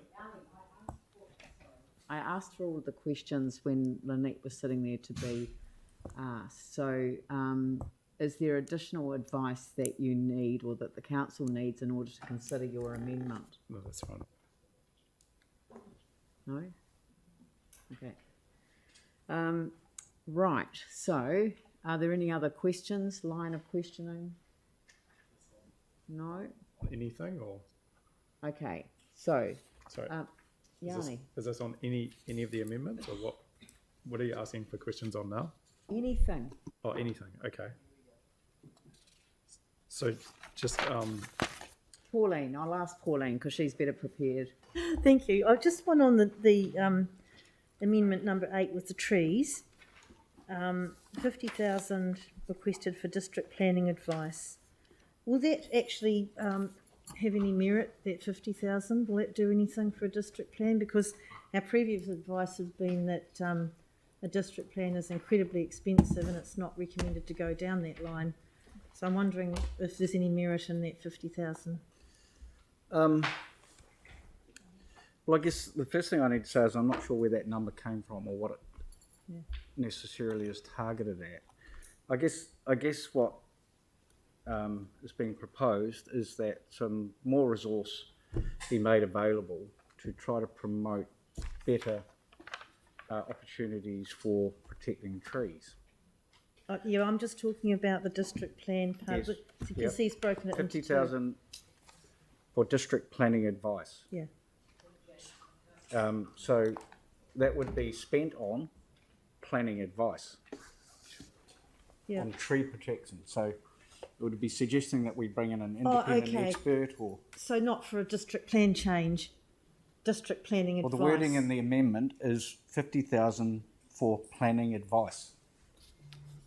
So, councillors, my advice to you is that I don't think that that would add a lot of value. I don't think that, I'm not too sure exactly how we would use that funding. As you know, we're doing some work currently on the district plan change, including changes to the financial contributions provisions in the plan that will potentially pick up street trees and so on, and offsetting the impact of intensification. We've already got that work underway, so I don't think that $50,000 would add a lot of value to the process that we've already got underway, unless the councillor proposing it can explain a little bit more detail on how it's envisaged it would be used. Yeah. I'm sorry, I'll just send the email around, but the advice back from the resource consenting is that we had 21 applications where 16 were no charge at a rough order cost of $28,000 of rates funding, and the remainder is on charge to applicants. There's also, if the protected trees are healthy, then there's a fee associated with pruning or removing them of $1,800. So given that one of the things in the memo was looking at different incentives to enable people to hopefully protect more trees or to save trees that are protected, I thought it was quite a good balance. I've left it quite broad because if we want to do a plan change to add new trees to be protected... Yanni, this is not the debate. This is a question time. So if you've got a focused question... Well, he was answering... He was asking a question about... But that's not the function. I'm sorry, I was distracted because I was trying to organise the running order for the voting. So, Aaron. Yep. Leanne, I just want to take you back to Tuesday. You're using the agitated tone. Oh, okay. I just think no, do you know what I think I'll do? I just think I'll take a That's deep breath. Thank you. And now I feel so much better. Thank Welcome you back. so much, Aaron. You're so helpful as usual. That's why I'm up the back. So that's dealt with over there. We're all treed out on that one. Right. Jimmy. Thank you, Mayor. I also would like to ask item 8, trees. Okay. Because generally speaking, I totally support this one, but regarding B, I would like to ask staff. Based on the current tree policy and also the urban forest plan, actually we put how much the budget on the annual plan or in the long-term plan, and also the whether to say about the prioritize particular plan the tree on those low kind of tree canopy, the cover area. So you're seeking advice on how to address low canopy? Well, that absolutely is through the urban tree forest planning process. Which is coming. And what I would urge councillors to think about with that is I know there's a lot of anxiety about trees at the moment. There is. We've got a briefing in like next week or the week after, and the report's coming to my committee at the end of the month. But the right way to do this is to get the plan in front of you, get it into the public, and then resource the plan through the LTP. That's right, exactly. Effectively and properly. Just throwing a little bit of money at us to try and address something now is going to take our eye off the ball. So I sort of urge a really... We need a root and branch approach to this particular issue. So. Because we publish this news on the particular on our news line. Jimmy, quite a few communities just respond. Everyone's, I think, on the same page. And we've heard very clear staff advice on the proposal. So. Can I just clarify that, what you've just said, Andrew, is that the sort of things that we've got in front of us here in this amendment will be dealt with through the urban tree forest plan as we develop that and talk about it. Is that correct? It's correct. And I mean, the plan that we put together has to be consistent with where we go with the district plan. And it also will feed and drive any changes to our infrastructure design standards so that things like tree pits to protect trees going forward will just become part of the normal project process. And that's how you're going to get the long-term sustainable tree canopy cover you need. So just can you give us an idea of when do you think the urban tree forest plan will come to us and be adopted, and so that people listening in who are concerned about trees? I thought that was coming. Isn't that exactly what we just heard from? Sorry. So there's a briefing coming in late March. The briefing coming very shortly. It's going to the Sustainability and Community Resilience Committee, and then it will go out for consultation. Okay. And at that time, we'll lay out the whole program for you. Okay. Great. And that seems to be a much better approach. Yes. And it's got, then it creates an obligation to resource once the plan has been adopted by the council. And that has been our consistent advice. I'm confused now. Can I just clarify? Andrew, I think you've said that 150,000 towards the council-driven planting plan focused on locating suitable planting spaces with low canopy trees areas and installing tree pits will support large mature trees. But now you're also saying don't do anything now. Sorry, that was an amendment that was put to us. Today was the first time I've seen that. The 150,000. Are you saying that would be a benefit or not, or do you want us to wait? No, I'm saying it's a distraction. It's a minor distraction. We should keep our eyes on ensuring we get a really high quality urban forest plan, and things like tree pits become part of how we protect our infrastructure. Yes. And considering trees as part of infrastructure is how we will get and achieve the goals that you want the city to achieve. Throwing 150,000 at us just takes our eye off the ball, and we have to run away and do something relatively minor that is not going to have a big citywide impact. Right. Those elements will get incorporated into how we go forward. Okay. So you. I think there's quite a bit of work to do on this, and it seems to me that there is a project that's right in front of us that we will be engaging with the public on. That engaging in an annual plan amendment with such a scattergun approach isn't going to get the reach. Okay, that's brilliant. Thank you. Right, so I think we've come to the point. Yanni. Thanks. So just if we wanted to add new trees to our district plan, what would the cost be? Depends on how many trees you want to plant, but well, to do it because I thought we were doing an omnibus plan change. Other councils we already have a lot of money on budget changes for green assets and trees. So if we wanted to do a plan change to list more trees ahead of the MPS coming in, this is the annual plan. It is not the district plan review. So can we were told that there wasn't budget available. Can we just please focus? Thank you. I'd like us to get to the point now where we suspend the standing orders and get on with the debate.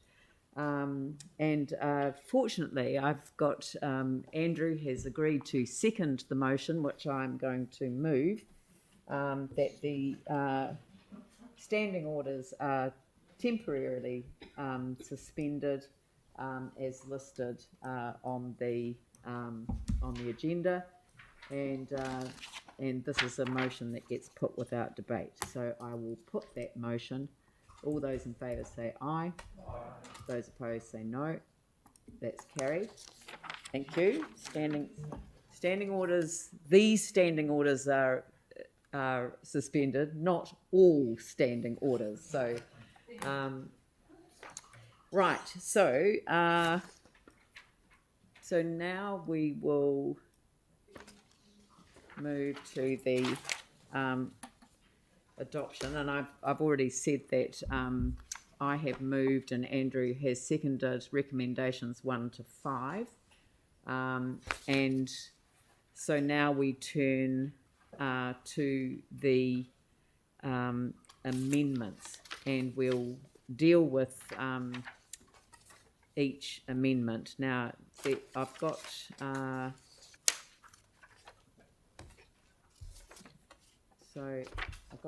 sorry, are these listed in any order? Or do they all have an impact on rates? The Pukako Centre doesn't. Sorry? The Pukako Centre does, Councillor Donovan's Pukako Centre does not have an impact on rates because it's the Capital Endowment Fund. Right.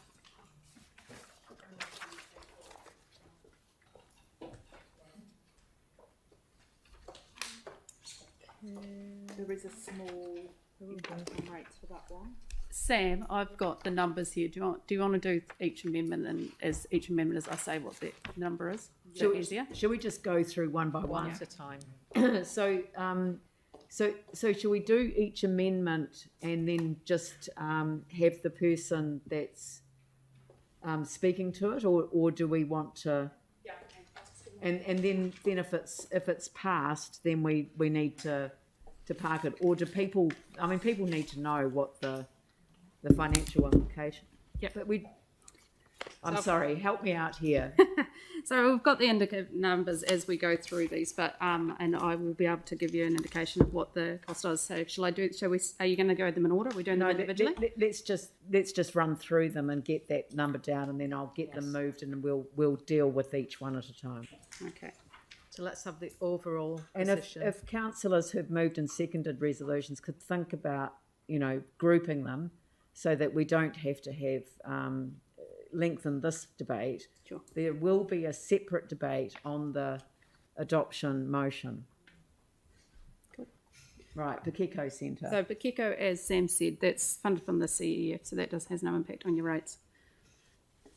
So Phillipstown, Edgeware Pool, it's I hate calling it capital, but it's because it's treated like a capital grant. It has a 0.01 impact in 23 and a 0.02 in FY24.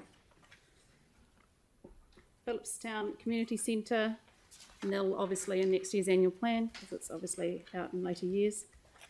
The water quality one is a little bit different. I'm just going to pull the numbers up here. Leah, I didn't catch Phillipstown. Can you repeat that, please? Phillipstown doesn't have any impact on rates impact next year because we're talking 29, 30. It's just putting budget on later on years. So water quality one. Now this of course depends on, are we having the whole amendment as it is? Put it in two elements. One's the total package, so it's the 19.218 million of capex and the 375 opex, and then do separately Nottingham Stream and 375 for waterways planning. Oh, pleased you asked it that way because and that's what we've done. implementation.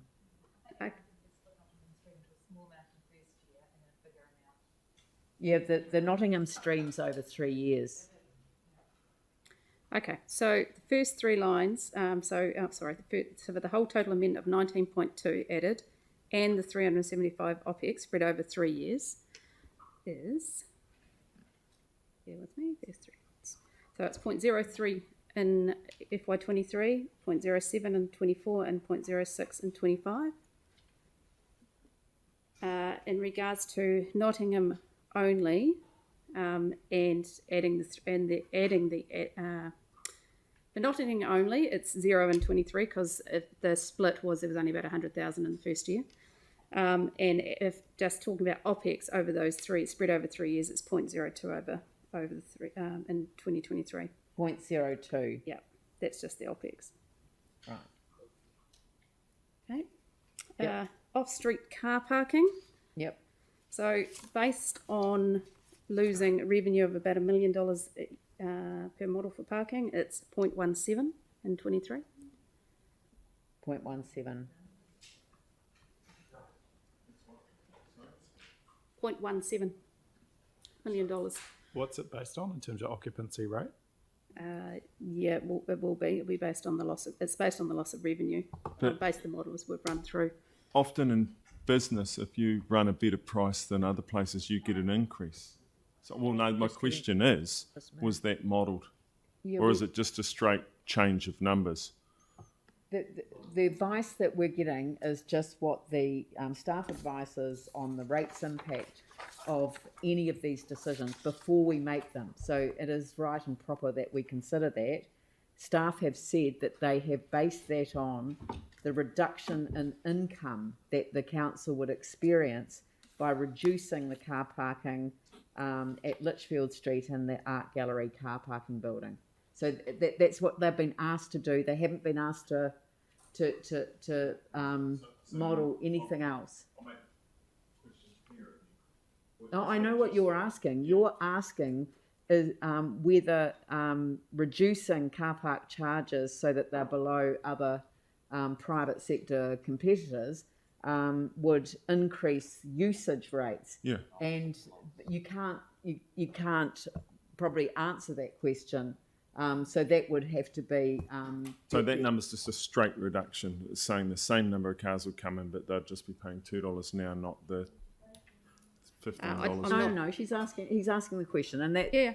But the question, I don't know that we've got a mechanism for analysing the usage impact that would have. That's correct. It will. I mean, to be fair, I haven't got the model in front of me to know what all the assumptions that have been put into it, but I can find that answer. But I mean, with the other thing you need to remember that we're not talking about on the street. We're talking about these car parks. They're still only a limited number. So even if we assume that they were full, because everyone's using them, it's still a loss of. It's a less amount. So we just need to. So there's a lot of assumptions that we'd have to put into that. Thank you. Cutler Park. It's minimal impact, so I haven't even calculated it. So No. I think we've run out of decimals. Okay. Gloucester Street Gloucester is nil because we're moving budgets around as opposed to adding. Trees 0.01. So this is assuming 50k of OPEX and 150 of CAPEX. The rubbish bin removal from parks is 0.06 in 23 based on 350k of OPEX. There's no seconder for that one at this stage. And Aaron? Swim fees, 59k added back into the budget, which is 0.01%. Right. I'll second 9 if you need a seconder. Oh, yeah? Yeah, the 10 one is sorry, it's not being dealt with as an amendment like that. It's it was just a request to have the children's swim fee increase pulled out and voted on separately. So I've done that here. If you look up on the screen, when we come to the proposed fees and charges, including changes, I've written children's swimming fees. So people can vote separately for an increase in the children's swimming fees, or to vote against it, which would keep the swimming fees for children the same as they are now.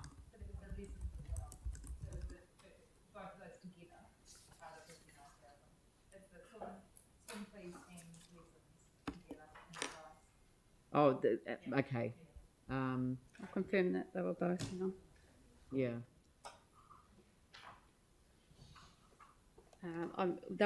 They did it based on this, so I'm assuming it was both. I'll just confirm that for you though. Yeah. Swimming, it's entrance fees and lessons. Yeah. But it's swimming fees, I mean, that's enough, including lessons. Just put swimming fees, including lessons. So then if I was to support not raising the fees, how would I vote on that? You would vote, if you agree that children's swimming fees should be increased, then vote against G1. If you don't want them increased, vote for G1. Okay, thank you. Right? Yep. I've just tried to find an easy way. It is. Why don't you put increasing? Or yeah, let's be specific. Okay. That helps. Yeah. We are. Yeah. Yeah. Okay. All right. I was just trying to address the status of it in the context of where it actually sits in the plan. Yep. So that's all. Sorry. Right. Let's go through the amendments. So we'll start at the top. Te Kiko Centre, Councillor Donovan. Thank you. Should I speak to it now? Yeah. Yeah, cool. So I wasn't here during the long-term plan process, so I just want to say thanks to the staff for helping me do the work to get the amendment prepared. So this project is a worthwhile project driven by community need following the earthquakes, which left the bowling clubs, the Parkland School, rugby club without any facilities. Council has supported it because it's needed under the facilities management plan, which it's already been written into. The project itself has been proven deliverable and has strong community support. It's 60% funded, so they've already breached the 2 million mark and 55% complete. So the next stage, which they're looking to complete, is the superstructure, which is effectively covering the foundations, which are already in place. And the goal is to get the doors open as quickly as possible before building costs escalate further, which will add further costs. The hall itself will be meeting a particular need in the community because it's a multi-sports facility, so it'll provide a school hall for the Parkland School, which is next door. It's going to have office space in the building, and they've got a hire agreement, long-term agreement with Parafed, so the flooring itself will be accessible, and that will meet a need that doesn't, with the Burwood Hospital being there, that's quite important.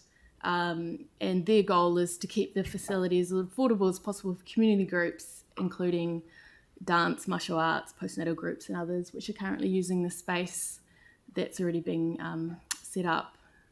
So the project itself, we're just looking to get the doors open there. They'll be looking to match the funding, so it'll be dependent on that. And as mentioned, it doesn't have a rates increase because it'll be from the Capital Endowment Fund. But this particular project was identified as having a need, so we're just looking to progress that now. So, fight questions if there are any. Anyone Oh, else? okay. Another speaker to motion? No? Phil?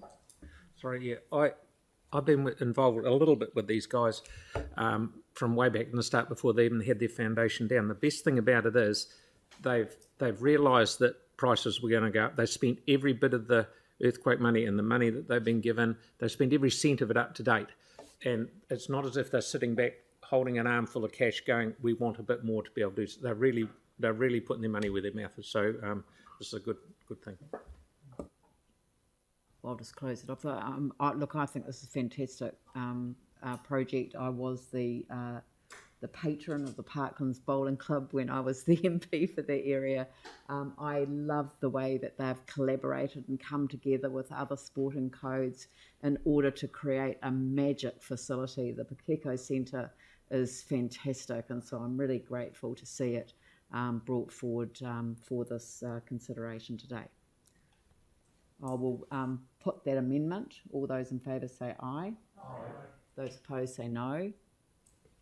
It's carried. Well done.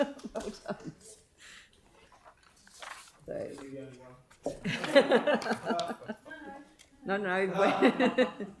So the next one, I'd like to invite Councillor Cotter to introduce the Edgeworth Pool Amendment. Thank you. This amendment is not just about a swimming pool or replacing a pool that a previous council demolished in 2006. No, it's more than that. It's about council seizing this opportunity to right an injustice. The community has not forgotten. It's also about how financial input from council will enable community activation, one of our key priorities. And this will help to create the conditions which make community more possible. It will also facilitate swimming education, lifeguard and coach training, and will help to reduce the shockingly high and increasing drowning rates and give the local swim club a new home. It will allow the community to operate its own facility. The reason community groups and charitable trusts can function efficiently is through the use of volunteers, and volunteers are the key to delivering local vision. They are philanthropic, if you like. Today we can support the collaboration which is clearly evidenced through this group's strong connections with other organisations and their connections to the local businesses in Edgware, the schools, Quantity Surveyor, Hardy and Thompson, who were the timber merchants who helped build the original pool in 1930, the Residents Associations, Community Board, local residents, all of whom have supported the many fundraisers over the years. Let's prove that this council can recognise resilience when we see it. This has been a 16-year struggle towards the dream of reinstating their pool. Some members of the original group have moved away, and sadly some have passed away. But the baton continues to be passed on to willing, capable hands. It is not going away. We can help. The proposed grant will have minimal rate impact and no operational cost to council, but it will enable this group to get their project completed, producing massive community benefits and finally addressing a bitterly felt injustice. It's unlikely that any of the councillors around this table are not impressed with the determination and passion of this community. Isn't this exactly what we're striving for? Is not activating citizens and therefore creating stronger communities the way to enhance resilience? In these times, more than ever, we need strong communities. We need both tangible and intangible benefits, and one growing from the other. This is not just a swimming pool. This is a facility that will provide health benefits, both physical and social. It will provide a safe and healthy meeting place for all and remove barriers to access to swimming and facilitate and activate volunteer programs, and that is really important. And then we have climate change, our emergency. We must encourage localism. The location is right in the heart of the Edgware Village Shopping Centre on 2 bus routes with a major cycleway passing through and an easy walking distance from St Albans School, which has a roll of over 600, and for increasing numbers of residents. The school, by the way, is really excited about this. Currently, their pupils get 1 week, that's 5 days, swimming lessons in a group once a year. With the new Edgware pool, these pupils will get at least 2 lessons a week for around 3 months, plus unlimited access over the Christmas holidays, plus the opportunity for afternoon lessons with the local swim club. That is a massive uplift. The project already has resource consent, a condition of which is that the mature trees around the boundary must remain. So the pool will be set in tree-lined grounds surrounded by lawn and landscaped gardens, providing a much-needed green space in a suburb that's seeing huge tree loss, massive intensification and huge population growth. Remember, it's community that creates sustainable well-being, not individuals or councils or governments, community. And today we have it in our power to offer this community the financial boost to help them achieve a wonderful local project. By supporting this amendment today, we can actually walk our talk. We will enable grassroots ideas that come from the community. We'll recognise this project fits with our climate change goals. It supports healthy Christchurch, safer Christchurch, and fosters resilience. Again, I wish to thank staff for helping with the wording in this amendment. It contains safeguards such as requirement of a robust business case, the balance of funds required, a finite timeline, and a wind-up clause if required. By supporting this amendment, we're investing in one of our most underappreciated resources, the common sense and contribution of everyday citizens. This is true community development. This is a long-term project with long-term benefits that actually equate to financial savings for society. I'm asking you to support this for consultation today to allow this community to heal and to thrive. Let's right the wrong, address the injustice suffered, and walk alongside them for a better Christchurch. Thank you. Sam? Yeah, thanks, Paula. And look, I really admire your passion as a local councillor for this project. And look, I think, I admire it. I won't vote for it, but I do understand where you're coming from. I think the biggest issue I have with this one is that I cannot, for the life of me, see how it's a capital grant. To me, we don't own this land. It's not going to be our building. All we're effectively doing is taking the money and borrowing it and repaying it over a 30-year period. So, look, I don't disagree with your sentiment, but I think if we were probably being more upfront, actually this should be tagged to the operational expenditure of the council because it is a grant. We're not buying a building or investing in it. So, look, I won't support it in this respect, but completely acknowledge, I guess, what you've done, and I suspect it will still go through. So. Sarah? Thanks so much. I, as well, admire Pauline's dedication to this, and I know her and Mike have been attending the quiz nights for a really long time now, as well as all of the other work that's been going on. Agreed with Sam for a while, and then remembered that, of course, we've done capital grants for things that aren't ours in the past as well, and mainly in the heritage space. So the cathedral grant is a capital grant. It's not out of our operational. And other of the landmark heritage grants were also capital. So there is precedent for doing it this way, and it is a process that's happened before. So I'm comfortable with it. Thanks so much. Tim? Like the others, I admire your sentiment. I won't be supporting it. We've spent a huge amount of money on a number of pools, and a school's decision whether they have a certain amount of days with swimming lessons, etc. That's an argument for parents to have with the board, and the board to have a discussion with the Ministry of Education. I can't support this. $3 million at the moment is still a large amount of money, and we are a council in a fair bit of debt. We've got to be very clever how we spend our money, and we have supplied a number of pools to the city, and we're supplying a few more. So I just can't support this, but thank you. Okay. Melanie? No, I think Pauline completely sold it, especially because it's on the 2 bus routes and a cycleway. And everything else that she said was just amazing. Look, after that swimming amendment that Jacob put through, we had the principal of, or deputy principal of Whanganui School get in touch, and the swimming lessons that they get, 5 for each child, come from funding that schools have to apply from. They don't get a choice how many days each child receives.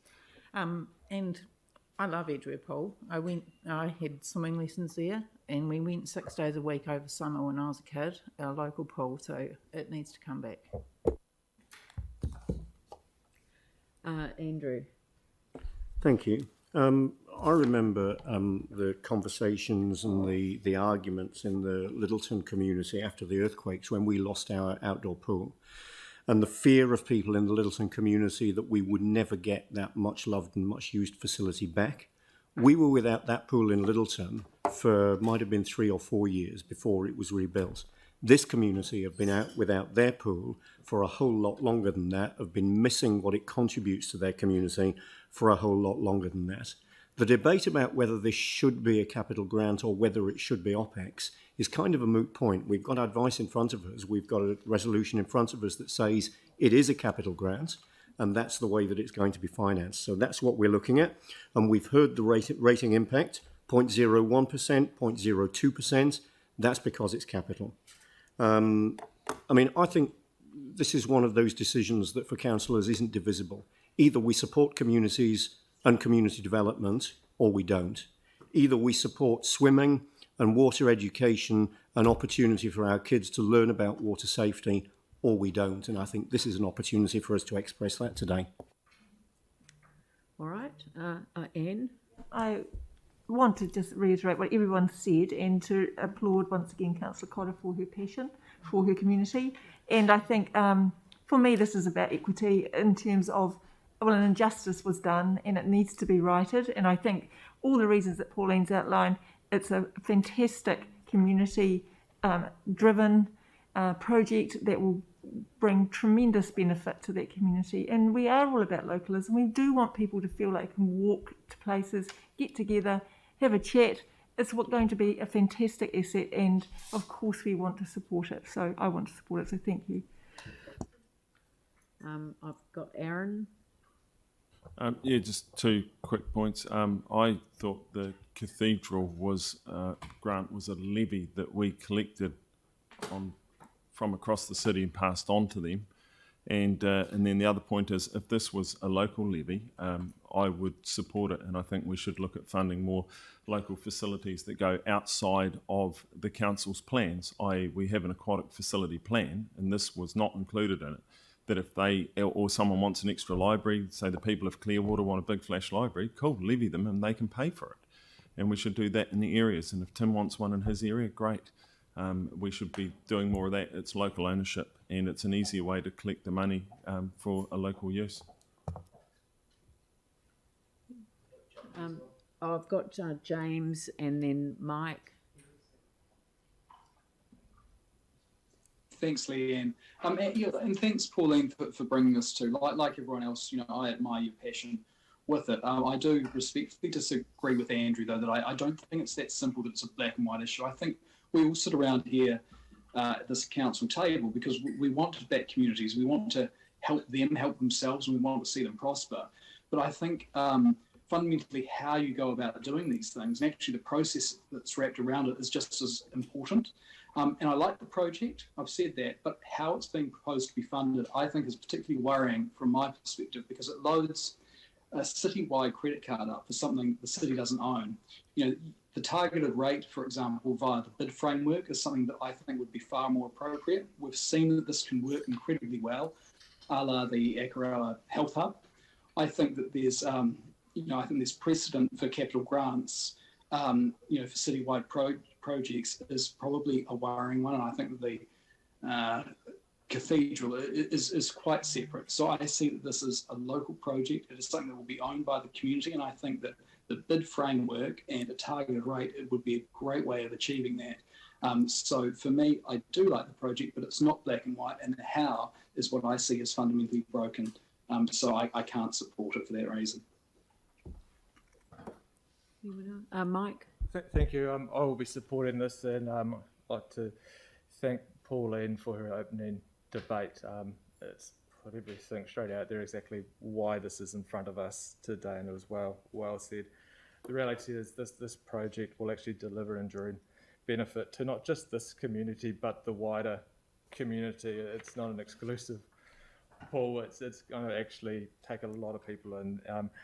But I think one of the important things is what's happening in the St Albans area at the moment with the amount of development we're actually seeing, and the connections that we've already put in place as a council. This is actually a really good place for a pool. It was a loved pool, and it's wanted back by that community. And I think this is the right thing to do. This is a comprehensive set amendment resolutions in this amendment to show that actually a lot of work has been done with staff to come out with something that both protects council and the community as well, that we're looking to deliver this project. If our financial officers says that this can be done as a capital grant, it's a little bit disappointing to have councillors to say it can't be. I think this is actually a really good way forward.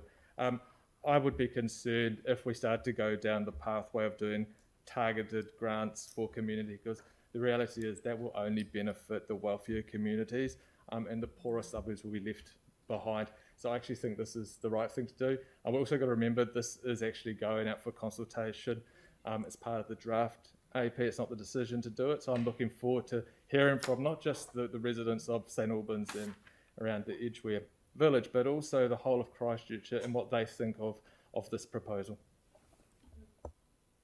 I will put the motion. All those in favour say aye. Aye. Those opposed say no. Can we get a division? It wasn't quite. Oh, we can have a division here. It'd be just as easy to put your hands up for no, wouldn't it?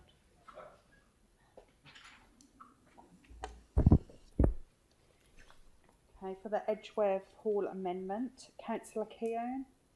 No. Councillor McLennan? Yes. Councillor MacDonald? No. Councillor Davidson? Aye.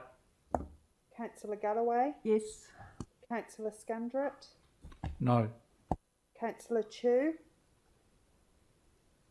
No. Councillor Coker? Absolutely. Councillor Cotter? Aye. Councillor Chen? Yes. Mayor? Yes. Councillor Templeton? Aye. Councillor Major? No. Deputy Mayor Turner? Yes. Councillor Johansson? Yes. Councillor Donovan? Yes. And Councillor Goff? No.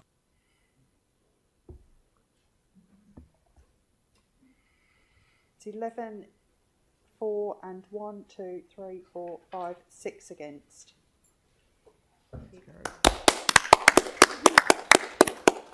It's carried. And as the point has been made, will be included in the draft for consultation. So, right. The next one is the Phillipstown. I just want to see it dragged up. That's all. I've got Phillipstown Community Centre, but Phillipstown Community Centre. Councillor Johansson. Thank you. I know that there's been a number of submissions to council as part of the LTP as well.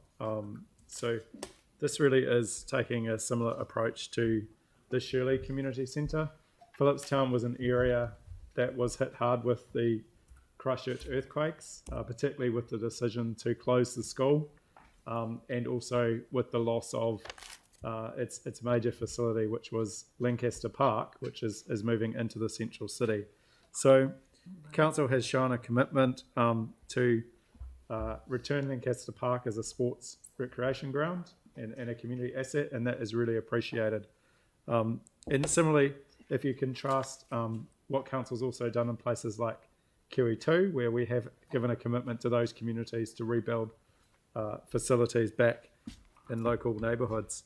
So in terms of the Phillipstown Community Centre, I think the real critical thing is to get some money on budget on our LTP to create a project. That way it will give the ability to bring it forward if needed, but also hopefully to attract development contributions. Phillipstown is a community that is facing a huge pressure of intensification in terms of urban development, and there's a number of needs that are coming to the fore because of those pressures. So I think signalling as a council and going out to consult on a draft annual plan that we will put a project on to give this community some certainty that we are committed to doing something here is an important step in the process of earthquake recovery and of also looking forward. So I'm not sure there's much more that I can really add to that. I would just ask councillors to support this.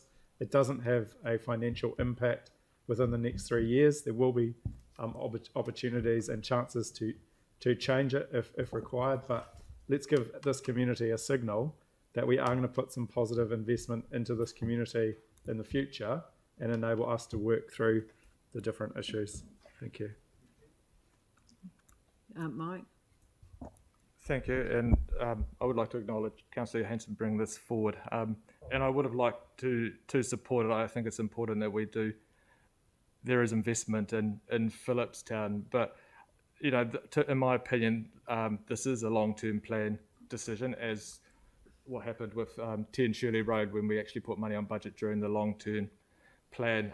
I've heard from staff already that the work has been done, and we'll have the information in time to actually inform the long-term plan. Then when we actually make a decision, we can do it with proper information in front of us. So I hope to see that in due course, and therefore we can actually make a more informed decision. Anyone else? I'll put the motion. Oh, Sarah? Yeah, I'd like to support Yanni on this one. The closure of Phillipstown School was devastating for that community, and I remember the marches and the protests, and the school had become such a hub. The neighbourhood policing team were based out of there, and all of those kind of things, and the closure of that school devastated that community. What has grown on that site since, while they have had like a month by month for a long time lease, and then something long, and then back to month by month now, has been amazing for that community. There's low-cost exercise classes, there's internet provision for those in the community who can't afford their own internet provision. There's Aotearoa creative spaces with mental health support through the arts, icicles, and a range of things all operating out of that side. For us to be able to indicate to them in a concrete way that we support their future, I think is really good. I'm sad that we weren't able to do that during the long-term plan process that we've just had, but I'm really happy to put some funding on in outer years to give them that sense that we do value the work that they do. Thanks. Jake? Just quickly, I just wanted to actually restate a couple of the points Sarah made, which is for a community has almost been defined by uncertainty, and particularly at the moment living on a month-to-month lease.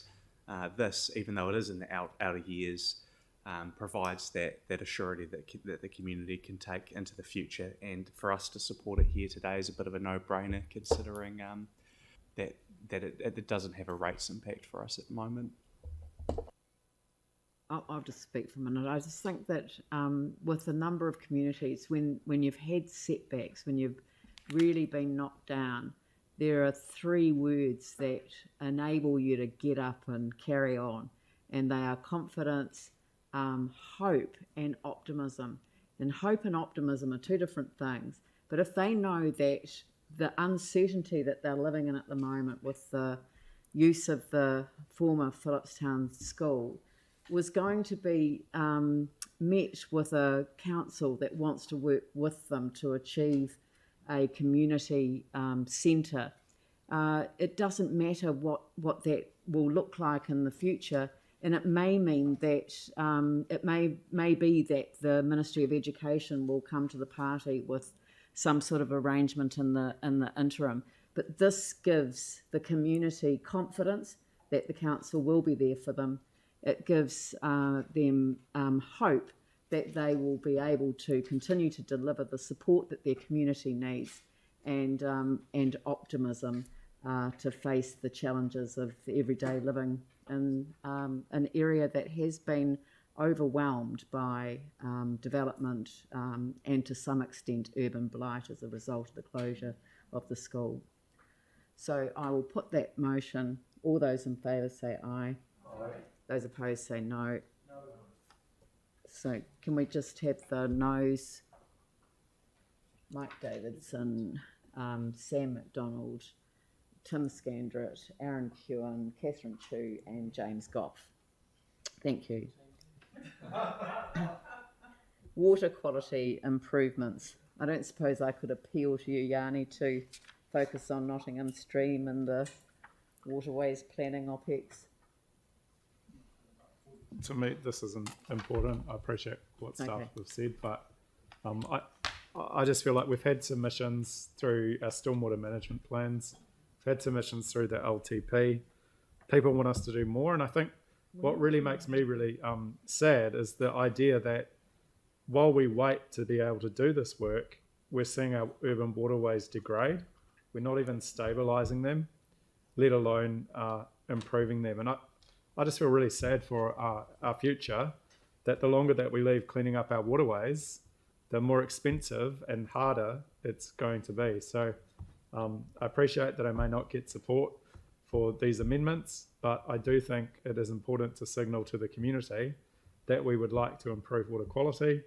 And I think for me, when you reflect, there's certainly a lot of challenges, 11 years on from the earthquake, and we know that one of the outcomes around the horizontal infrastructure decisions that were made by the Horizontal Infrastructure Governance Group and implemented through SCIRT, which were largely out of our control, mainly controlled by Sarah and central government, were to reduce the design standards of our infrastructure in the waters that have possibly led to some of these impacts. So I think, if we think it's important, if we think it's a priority, then let's find a way to make it happen. I appreciate that there's challenges. There's challenges with lots of things in our city at the moment. There's a challenge with building a massive new multi-use arena, but people are working on it. People are trying to find solutions to get it done. And I think we need to take the same approach and prioritise our commitment to our urban waterways. So I'd like to move these amendments. Thank you. Sorry, Sam, I'm just organising a way to vote so that people can split it if they want to. No, that's fine. Look, I again sort of sympathise with Yanni in terms of what he's trying to achieve, but I wouldn't support it now. I would kind of, if it doesn't pass today, potentially bring it back next year. And the reason I say that is I'm really keen to see from Helen and the team what they can actually deliver for this next year. We've set quite ambitious targets for them. We've heard this morning from Helen, or actually just earlier, that they're working on how we deliver stuff. So I don't know whether this would be the most effective way to put pressure on the organisation when actually we've got some good changes underway. So look, I'd be more than open to looking at this at the next annual plan if you still felt strongly about it. And by then we might have some evidence and I guess reinstilled confidence that the team can actually deliver the budget we've already set. So I'd kind of hope that potentially, Yanni, if it didn't pass today, you might consider bringing it back next year. And I'm sure we'd all look at it again. Andrew and then Anne. Thank you. Likewise, I commend Yanni for bringing this forward and share his passion for water quality improvements and improving the health of our waterways. I do think it's important. I do think it's a priority. I too believe in water quality, and I too would love to do a whole lot more. But what I can't do is to put money on budget for work which we're advised by staff we don't have the capacity to do. And we've spent a lot of time improving our processes and our decision making around not only looking at affordability constraints, but also looking at deliverability constraints. And it's one of the big steps forward that we've made in the last 2-3 councils, the approach that we've taken.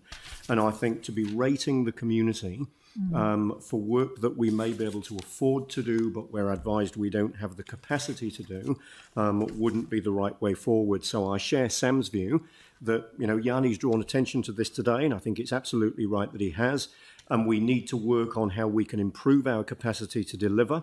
We're aware of particular constraints at this particular time. I'd really welcome this being brought back, but for that reason, I'm not going to be able to, unfortunately, support it today.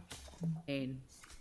Kia ora. So all through the annual plan process, we were told often that deliverability was a key issue that we needed to focus on. And this is not about not wanting water quality. This is about actually not wanting to overpromise that we can do things that we can't do. And instead, let's focus on what we can do. And we've heard about the Nottingham Stream project, which can be delivered. And I would really encourage councillors to focus on that, which is achievable. So this is not about not wanting the best for our city and community for the best water quality. The Mayor has said, and I'll say it again in her intro, that addressing the impacts of discharge of treated and wastewater and stormwater to water bodies is a real focus that we have.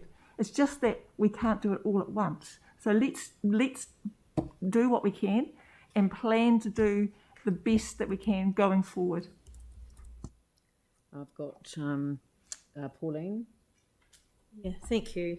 And thank you, Yanni, for raising these very good points. Look, we've got an incredibly, we're very lucky to have Helen Beaumont as our head of our Three Waters, and I very fully trust her advice here.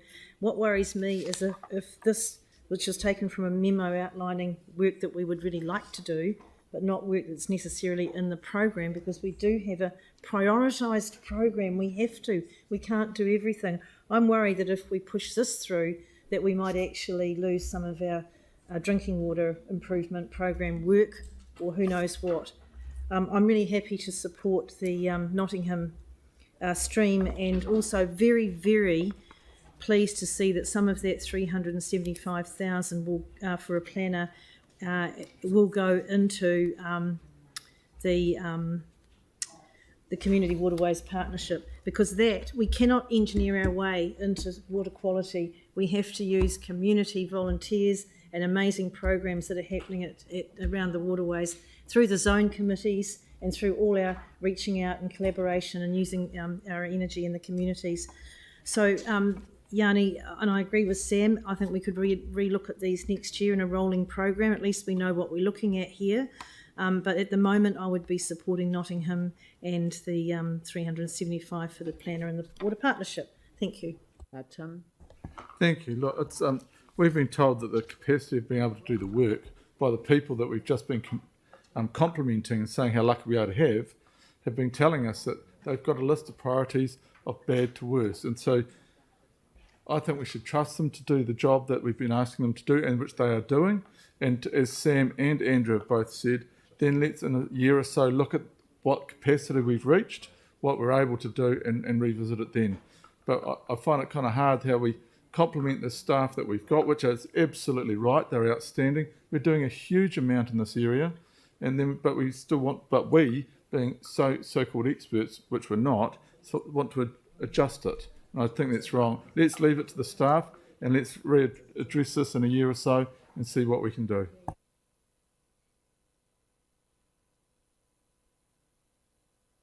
I echo several councillors mentioned, but we recognize this very, very crucial and important, those water quality improvement, but all those items are highly related to the stormwater and the wastewater, etc. But however, due to the staff response, their capacity, also deliverability, particularly regarding to those advertising, still probably in my view, the drinking water safety, this one is most important, and also need to give the staff, the capacity to do it. Otherwise, we still, before probably a couple of years ago, we can see our deliverability the rate. Lowest I remember 1 year is only the 80, 82. It's terrible. Now we quite increase a lot. It means all the budget, and all the progress, our project we can align together. That's pretty good. I think that's more reasonable. I'd like to thank Yanni for bringing us all to the meeting, and obviously I support increasing waterways and their quality.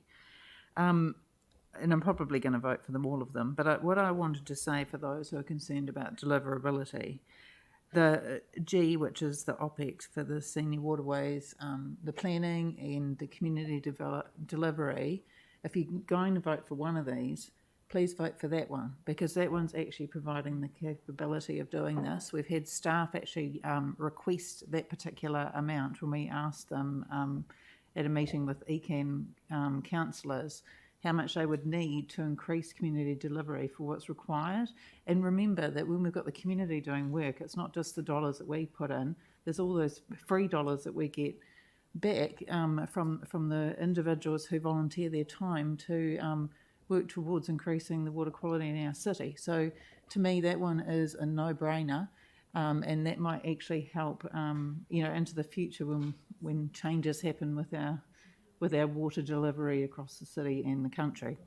So vote G if you're going to vote for one. Please do.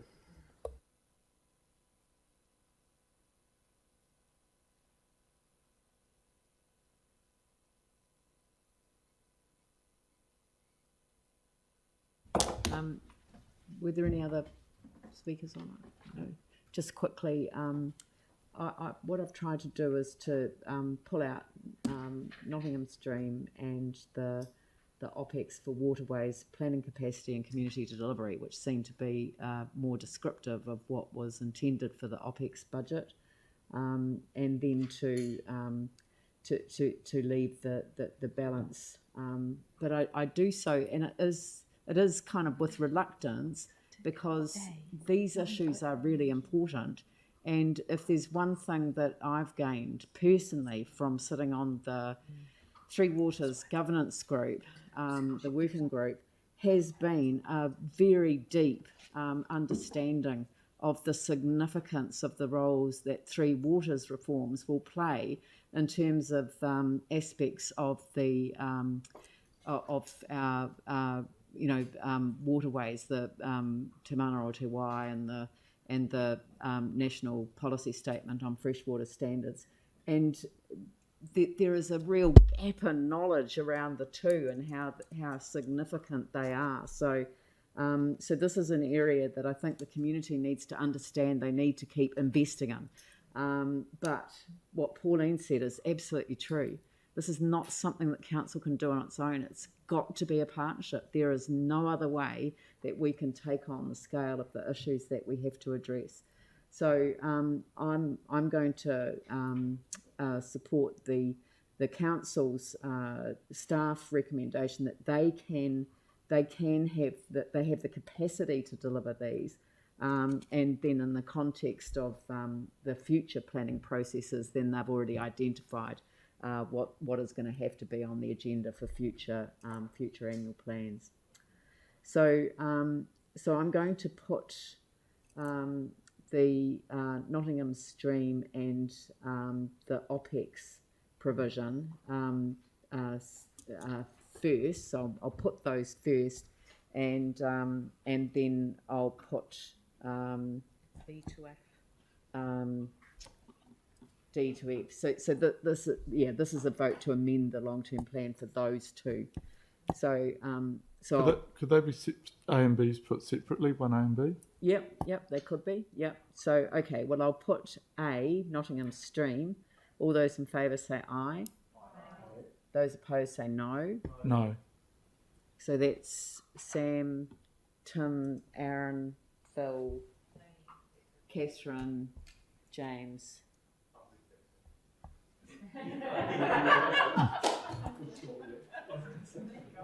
You got that? I just check. So Sam, Tim, Aaron, Phil, James, Catherine. Yep. Against. Yep.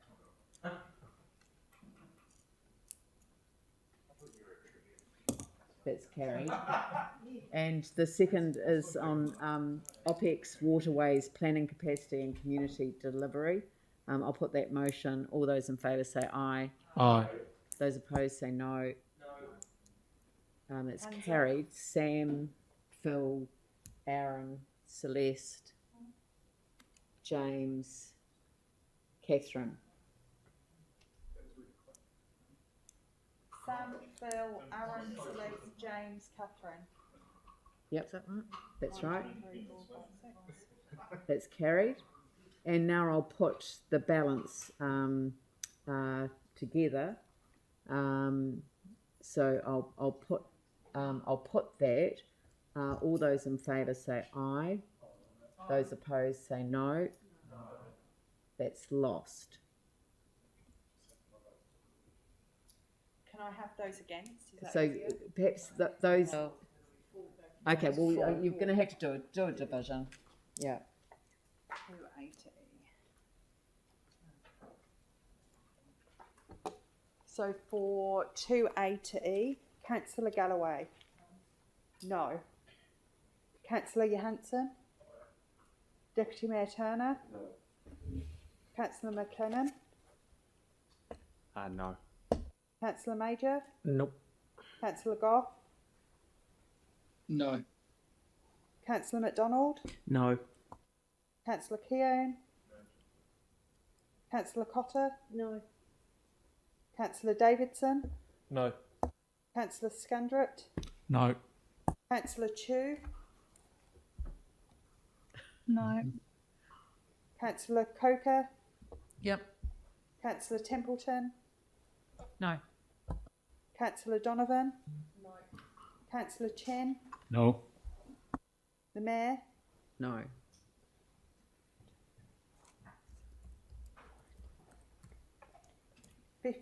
No, and 2 for. That's carried.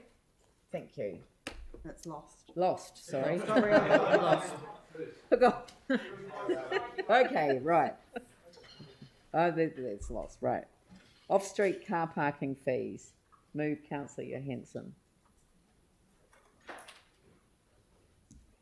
Thank you. It's been quite common for this council over the past decade, with a number of challenges that we've faced, to look at what we can do to support people coming into the central city. And this, just to start off, I certainly don't agree with increasing the cost of our off-street car parking, which is what we're currently proposing to do in this draft annual plan. But more importantly, I can't see the sense in having these car parking buildings that we own sitting largely empty for while the city is trying to get people to come in and support our central city and our local businesses. And if you just look today as a really classic example, because we've heard from advice that this will have a financial cost, but actually, interestingly enough, the current occupancy at the Art Gallery car park is 20% at the moment, so it's 80% free. And Litchfield, which we spent a lot of money building, is only got occupancy of about 30%, so it's 70%. There's 559 car parks free as of a few minutes ago, and there's 86 free at the Art Gallery. So not having people in these buildings that we've built does not decrease revenue.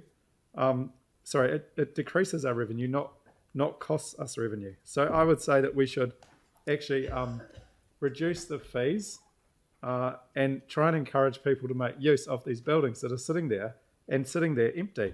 If you contrast that, just to give you a little bit more data, you contrast that with the two private car parks, the one across the road, the West End, which is sitting at 21% free. So that's got just a contrast, 21% capacity free at the moment compared to our buildings that have 80 and 70%. And the other one is the Crossing, which is currently 36% free. So it just seems to me that as a council, if you wanted to be smart about encouraging the best use of our facilities, that you would actually try and attract people to make the use of something that's already there, and it's costing us money not to have people coming and using them. So I think this is a sensible thing to do. It really came about because of some conversations I had just before Christmas with some people from the Central City Business Association when I had the privilege, along with the Mayor, to present a civic award to someone who's been really involved in the Central City Business Association and recognise the service that they've given. And, you know, I just think we should be trying to encourage people to come into the Central City, and where we've got an opportunity to do so by recognising that things are hard, things are tough, but there's a small role that we can play by getting people to come to our buildings that are currently sitting there, as I said, mostly empty. Then why wouldn't we do it? I think it makes a lot of sense, and it might actually bring us an increase in revenue rather than cost us. Anyone else? I'll put the motion. Yeah, me, if I may. Yes, certainly. All right to go? Yep. Thanks, Leanne. Look, I won't repeat what Yanni said. I think he's made an excellent case for it, though. I think the only other points that I would just mention is that this isn't necessarily my favoured way to go. I think that we had a pretty good promotion running with first hour free, and I think other than that, I'd love to see that reinstated. But this council's obviously chose to reinstate that, so I'll pick the battles.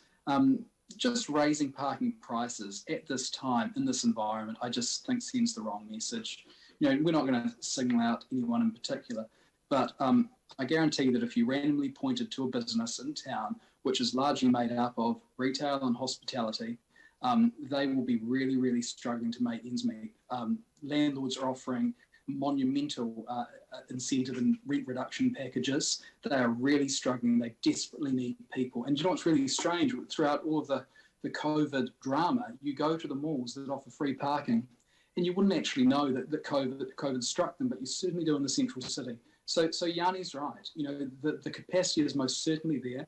And although staff have plugged in, which is completely correct, a metric of what the figures look like if you reduce the cost. What hasn't been taken into account, which I think Aaron was alluding to earlier, is the increase in demand when you reduce price. And we saw that when we offered the incentive previously with the first hour free. And the other thing too, people don't stay for 59 minutes. So every new person that comes in tends to stay for a couple of hours at least. And they don't just go in there to sit at the riverbank. They're certainly entitled to sit down on the riverbank if they want to, but they generally spend their money with these shops and businesses that need it now more than ever. So raising prices right now, I just think is just indicative of a plan where we've just got our priorities round the wrong way. So these people need our help, and this is a small price to pay. When we've got the facilities, let's have them filled up because it's going to benefit everyone when they're utilised. Tim. Thank you. Apart from hearing, I never thought I'd hear the words from James Goff saying that Yanni was right, but apart from that, I'm quite interested to see with regards to what would be the effects of dropping it to $2 to see the numbers of cars and if it increased.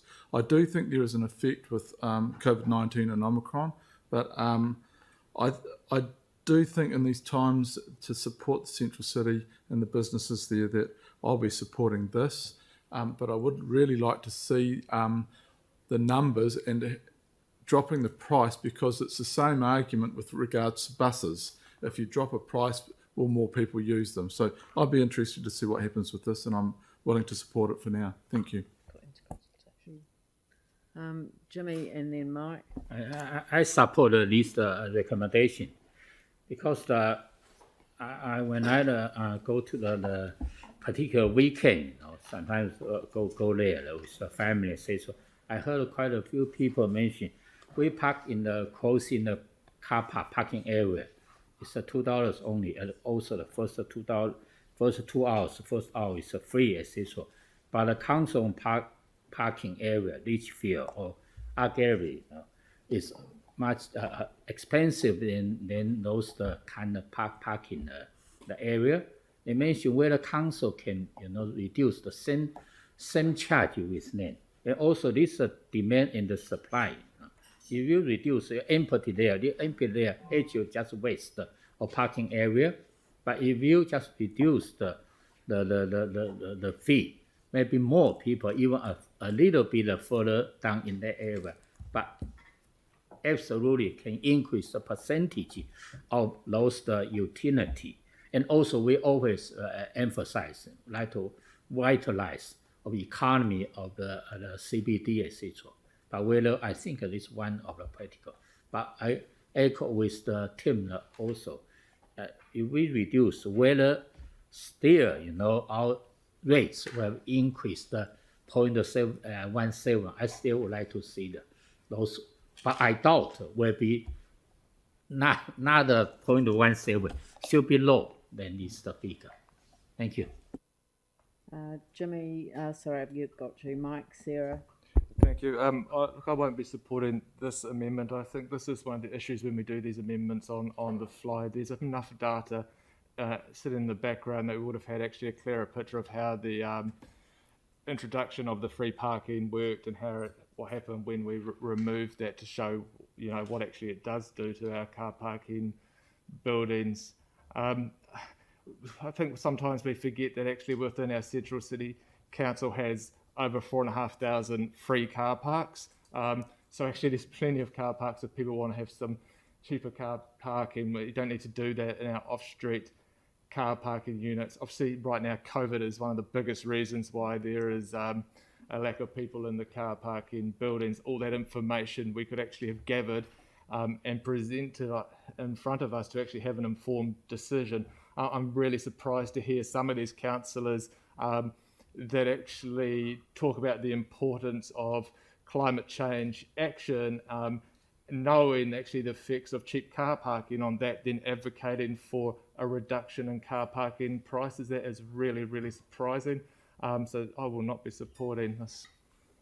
Sarah and Phil. Anyone who thinks that car parking charges in the central city are the key issue stopping people coming into town are dreaming. We're in the middle of a global pandemic and the peak is coming to us really soon with Omicron. For those who like the facts and stats, because this is operational expenditure rather than capital expenditure, the small amount that this might seem is 0.17% on rates. That is the same impact on rates as our entire cycleways program. Let's get that straight. So getting cheaper car parking for a few people in town is the same rates impact as our entire cycleways program, because the cycleways program is capital and it's spread out of a lot of years. That's the impact that this will have on our residents. So for those who complain about the rates impact of the cycleways, this will have the same impact on our residents as that they keep railing against. Thank you. Phil. We go on about how we want a vibrant city, and we all want that. If you walk out there now, you can just about shoot a gun down the street and not hit anyone. We were happy to give the builders, Fletchers, Williams, whoever was there, DC rebates to encourage people into town, and I think it's good people are moving in, and they will walk, and they will use the scooters and the push bikes and stuff like that.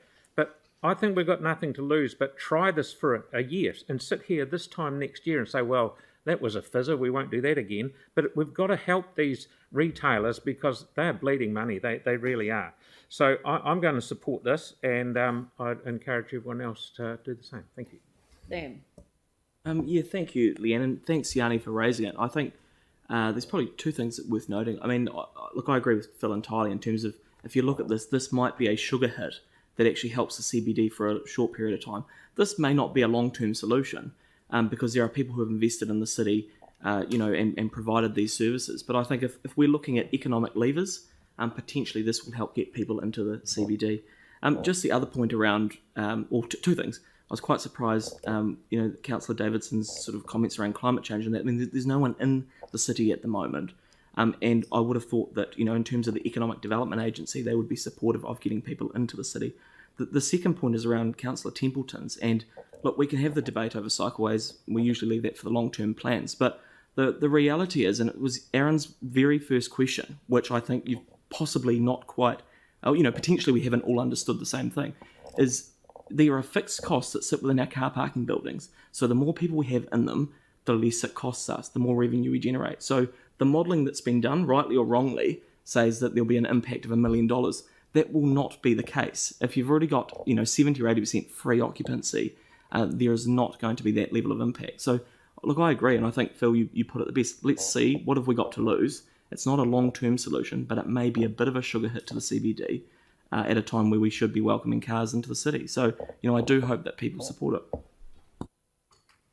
Melanie, we're going to run out of time, people. This will be quick.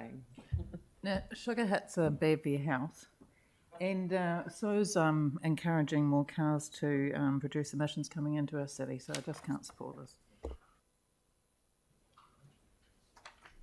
Celeste and then Aaron. I'll keep this short because I think the information's clear. There's no shortage of parking in the city, and I can't understand why we'd be putting forward a business proposal that doesn't deliver on what it's promising, with quite a substantial impact on rates. Obviously, climate change is something that we should be considering in the bigger picture, and I can't see how this stacks up. Aaron? I did second this for Yanni because it makes sense. I remember, and it seems a bit sad that this is being driven, the way the vote will go seems to be driven along ideological lines, which are more about car usage and coming to the city than on the benefit of having people come to the city to support businesses. Look, if we don't want people in business, just carry on with some of the behaviour the council currently has. But if we want people to stay in business and to keep paying their rates and paying their taxes to support and prop up the country, we might want to get out of their way. If anyone at this table has never been approached by someone who said that it's difficult to come to the inner city, it costs a lot and I don't know where to park or how to park, blah, blah, blah, the usual comments that you get from people, if you haven't had those, you just haven't, your ears are only painted on and you're only hearing what you want to hear, because you should hear, and I hear from people who bus and from people who bike, and I listen to them all. And there's a mix of people who come to the inner city. And then 2 weeks ago, after the long weekend, we had the informal here, and I heard the majority of councillors talking about how dead the inner city was and blaming it on COVID. The same weekend, I'm running a business out in Opawa Road where we got people out the door because they could come to something that was accessible and easy to use. It is not hard if you understand business, you will understand that if you make your place inaccessible, people won't come and don't come. And the economic modelling around costing $1 million a year is just another business lesson that when you can't sell your can of spaghetti for $2, but you suddenly do a special for $1, they start walking out the door in bulk. That's the same with parking. If you've got the best price parking in town, it will be used and you won't have your 30% occupancy. You could double it and have the same amount of money coming in. So it's not a lose-lose. It's like I just encourage everyone in this room to just get yourselves a wee small business on the side so you can feel the pain of what you put other business owners through. Give it a wee shot. Thank you for that. I'll put the motion. All those in favour say aye. Aye. Those opposed say no. That's division.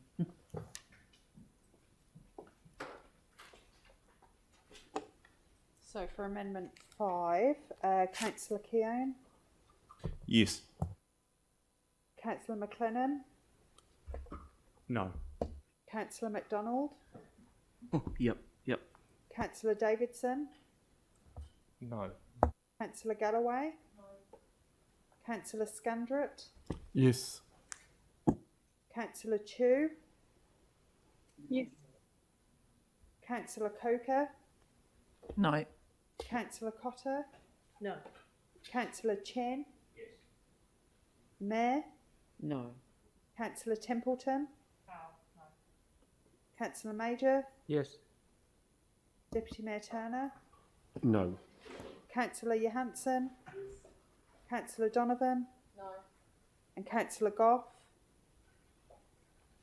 Yes. 1, 2, 3, 4, 5, 6, 7, 8. 4. 1, 2, 3, 4, 5, 6, 7, 8, 9 against. Lost by one vote. What about the central council? Thank you. Can we move on? Thank you. Excuse me. We are now down to... He's got to park on Cranmer Square. I would have liked us to be able to finish at 5 o'clock, but we are going to have to go considerably over that. So I just ask people to focus. I haven't contributed to every debate because when something's been said, it doesn't necessarily need to be repeated. But Cutler Park, and remember, this is the draft, and there will be opportunities for all of these issues to come back through submissions and amendments to the plan. So do not fear, nothing is lost. The council make budget provision of 100,000. That's Councillor Johansson. Okay, this was just based on staff advice to the LTP, where we did get a number of submissions asking for this to be included in our works. And the staff said the rationale was ongoing issue with drainage, minor works are achievable in 1 year, and other improvements can be funded from Green Asset Program. So then unfortunately the direction from the councillors was to not do what the staff recommended, but was to put it for consideration in the 21-22 annual plan. But I think that's supposed to be the 22-23 annual plan, which is where we are today. But then the staff advice has now changed, and it says it's not supported because it's not seen as a priority. So I just wanted to put this forward. This has been an issue in the local community for a number of years. They've tried to go through the LTP process, and I just wanted to seek support for it. Thank you.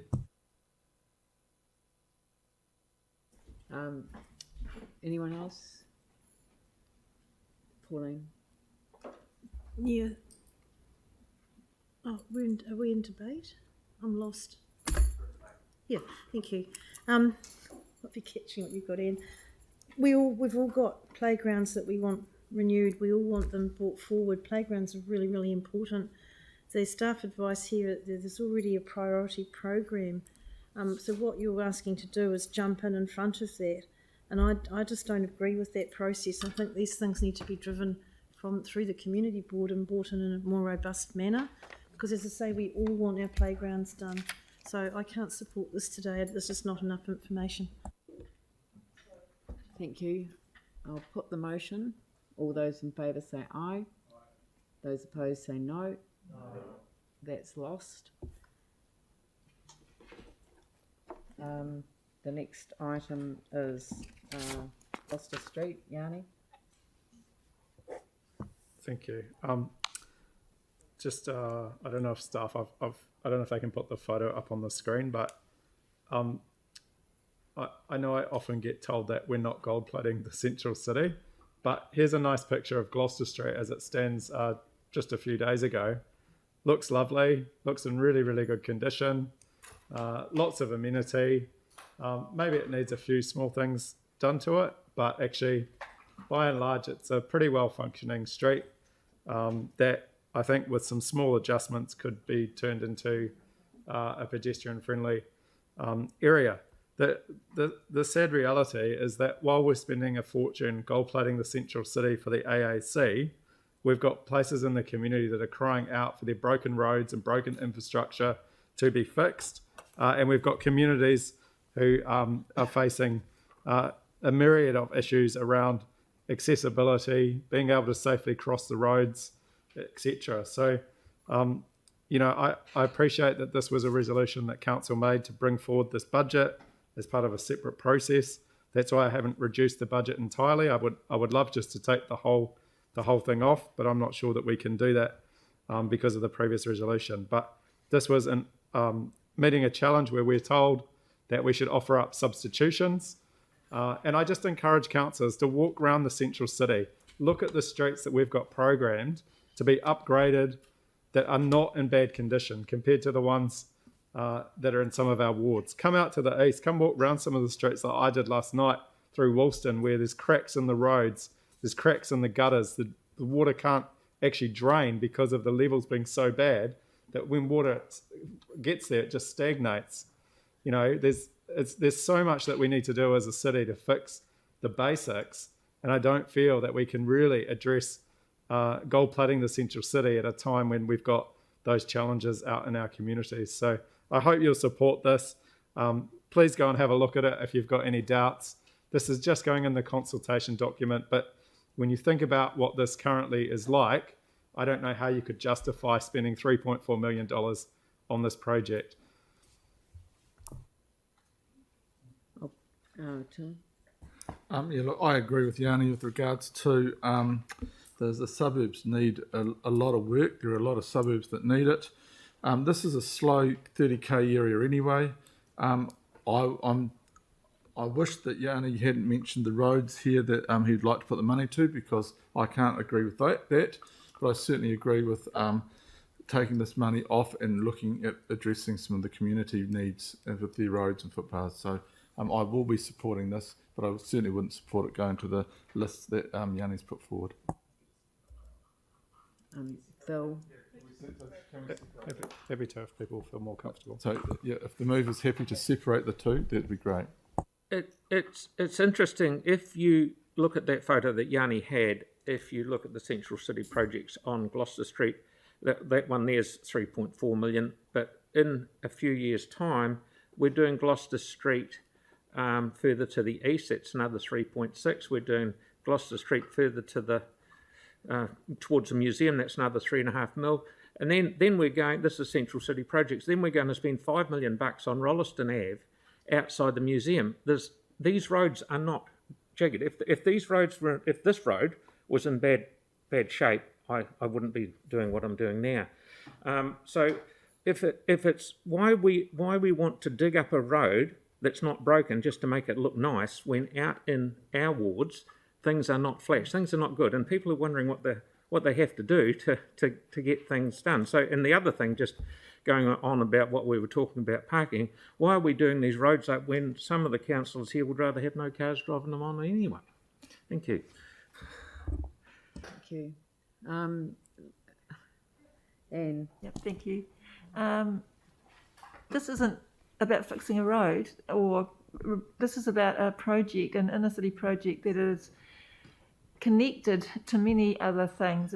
It's about providing a wonderful pedestrian safe area where cultural activities take place, people can come together. It's going to be a hugely important community space for the arts.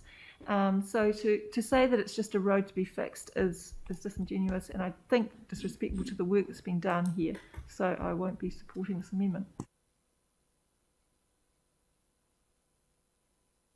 Are there any, Melanie? I was going to say I agree with Tim for this one, because I think if we're going to take money off Gloucester, which I agree, it needs to go to the roads that need it most, and I don't know if these are or not. They may or they may not be, but I don't know that information.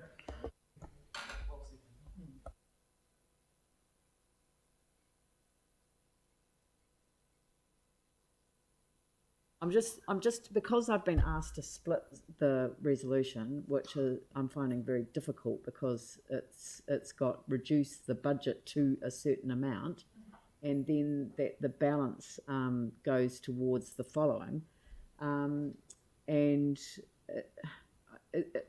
I don't know. I don't know whether the true vote is that this project wants to be deferred, or councillors want to defer the project.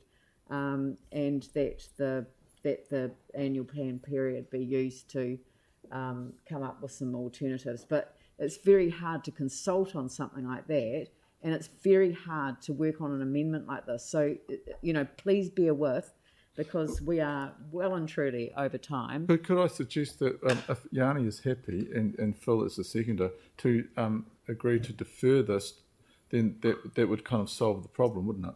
Defer the project. Yeah. So that the resolution is. So we could revisit it in the future. Can I just say that I'm not sure that we have enough I don't think information we've about got the enough impact of this information to decision. do that. So, and reducing a budget to $500,000 is you might as well say you're not doing the project. So that's what I'm struggling with. I can't see a way of. Leanne, can we ask for more detailed information on it in order to make a decision in the final annual plan and make that the resolution instead? Because I don't even know if that particular part of Gloucester Street is the right part for us to focus on deferring and stuff.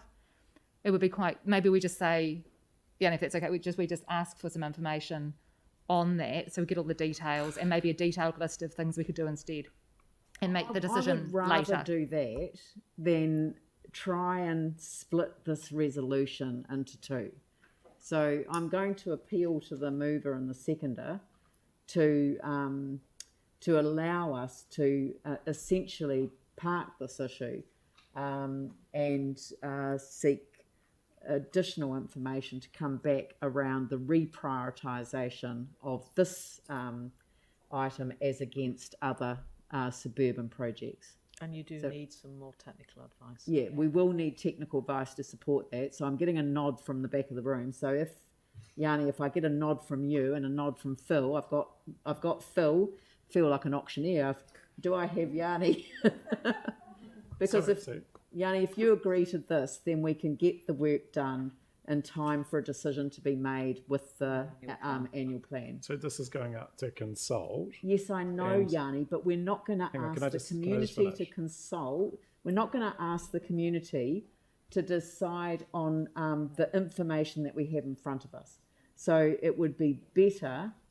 I mean, I'm offering you a very sensible, Sarah, very sensible proposal to enable the staff to provide further information on, it's actually reprioritising this budget reprioritising other suburban projects as against this one. No, all I was going to ask though is if something could be flagged in the consultation that seeks a view from people. No, because Phil's made the point that you're there's making, other AAC. there are councillors around this table who want to support you. Yeah. There are other councillors who don't. And so what I'm saying is that if you make this a debate around Ferry Road, Phillipstown, Opawa Road, Village Safety, Radley Street, Garlands to Ferry, then you're not going to get everyone. No, I get that. Yeah, and we had advice yesterday as a board that, or the day before, that Opawa is being worked on already within budgets, and that Radley's going to need $1 million, and that information isn't here for people. For the LTP. So we've got that staff provide further information on reprioritising other suburban projects in replacement for Gloucester Street AC.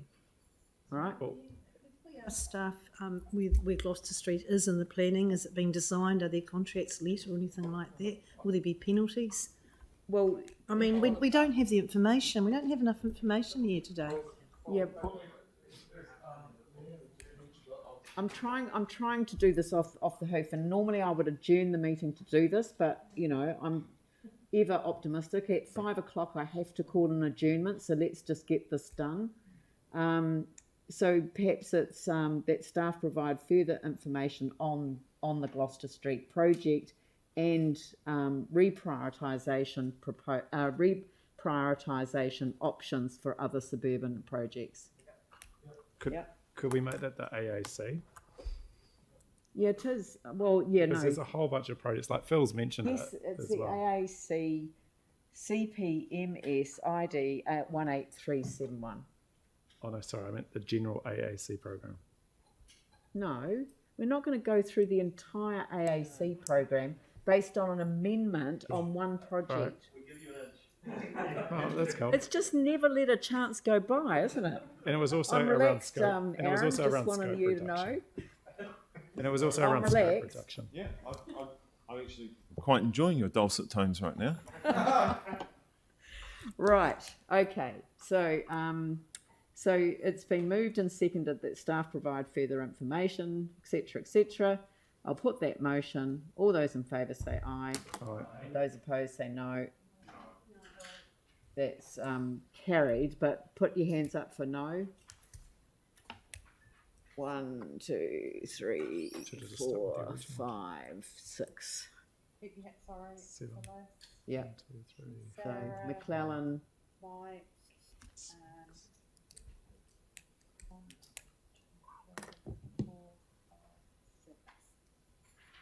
yeah.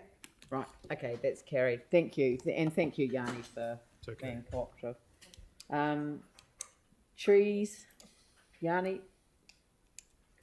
Yeah, I know you guys just we're running short of time. So look, just to say that we've had the tree hearing policy. Tried to get district planning advice by July 2021 because we know the impact of intensification and urban development on our city has the potential to cause a lot of mature trees to be lost. Council wanted to override that recommendation. They watered it down. We were told that this would happen as part of the urban forest plan. Unfortunately, that urban forest plan has been delayed, and we've only got until August 2022. So we don't have long to get some regulatory protections in place if we choose to, and to get really good advice around what we can do. So I'd hope you'd support this. I think this is a council that has made a number of commitments to the environment, which is really good to see. We've asked to apply to the Tree City of the World. We've noted the Mayor's desire for the Christchurch Council and the ECAN's Chair's desire for us to become a national park city. We declared a climate and ecological emergency in 2019. We adopted an Aotearoa Christchurch climate resilience strategy in 2021. We had a huge number of submissions through our tree policy hearing who expressed concern at the decline in our tree canopy coverage and sought greater protection. And we've had the urgency and the threat of the MPS on urban development and now the RMA Housing Enabling Bill Act that is basically going to lead to the potential rapid decimation of our tree canopy if we do not get further protections in place. So this is, a small step towards doing something, but I think it's an important one. We have a limited amount of time. There are clearly, in the tree canopy memo that we got from staff, are a range of things that we could be doing.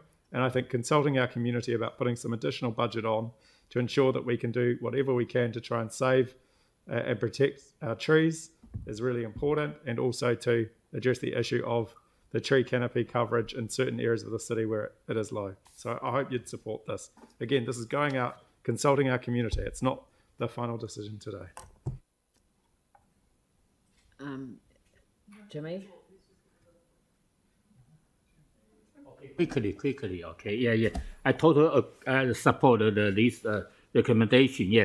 Because last week when the council, we released those information regarding to the tree canopy, the cover, the mapping report, I was very surprised, particularly all the kind of citywide, every ward is relatively low, but Hornby is particularly low. Even every the boundary area scope is a difference, but how to, to speed up progress to make this city as green, clean, and those kind of city. That's very important, very important. Even we have this kind of tree, the policy, or we have the so-called urban forest plan. However, still not yet approved by the council.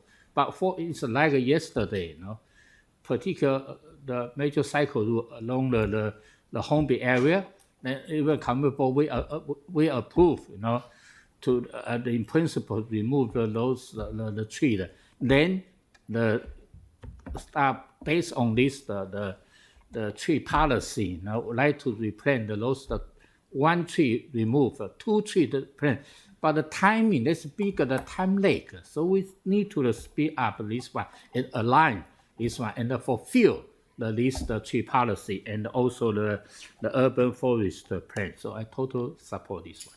I just want to make one point myself, which was the point that staff made before, and that is that we've got an urban forest strategy coming to our council, the whole planning process, and they've said to us, don't throw piecemeal bits and pieces at the program, adopt the plan, go out for consultation, get the buy-in from the community, and then resource it.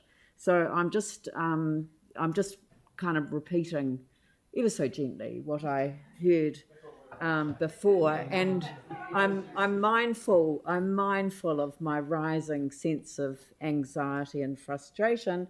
So I will calm down and make the point that people need to realise that there were 2 governments who changed the Resource Management Act, and they did it because they wanted to take away the ability for us to protect our trees on a blanket basis. And there is nothing we can do about that. The rules have changed, and we would like to do something about it, but I'll pass it on to Mel. I was just going to say, look, there's no way that staff can spend 50,000 in July to sort this all out. So there's just no possibility of voting for this and getting the outcome we want. So I agree with Leanne. Thank you. Right, I'll put the motion. All those in favour say aye. Aye. Those opposed say no. No. That's lost. Thank you. And the last one is rubbish bin removal from parks. That's been moved by Councillor Johansson, seconded by Aaron Kewen. So Jimmy wanted to move it. Did you want to move it? Do we have a seconder? Yeah, Aaron Kewen. Aaron? It's Yanni. I just think, like in terms of transparency with our community, this was a change that we brought in that we didn't consult on, and I think it's only fair to change in terms of a level of service such as this, because it does have an impact in our local communities. And I'm not taking a view one way what the best level of service is, but I do think it's important for the sake of transparency that we do actually consult our community over these sorts of proposals. So that's why I've put this up, and I just think it's important that we ask people what they think of this change. Look at the data.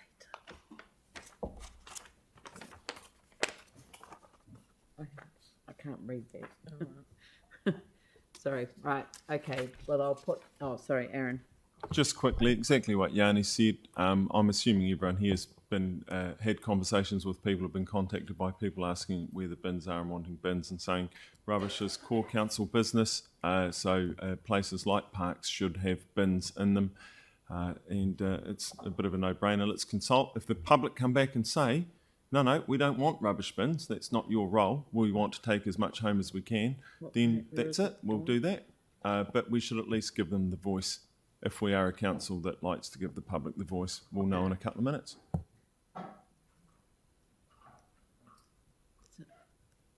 Someone? No? Is that it? All right.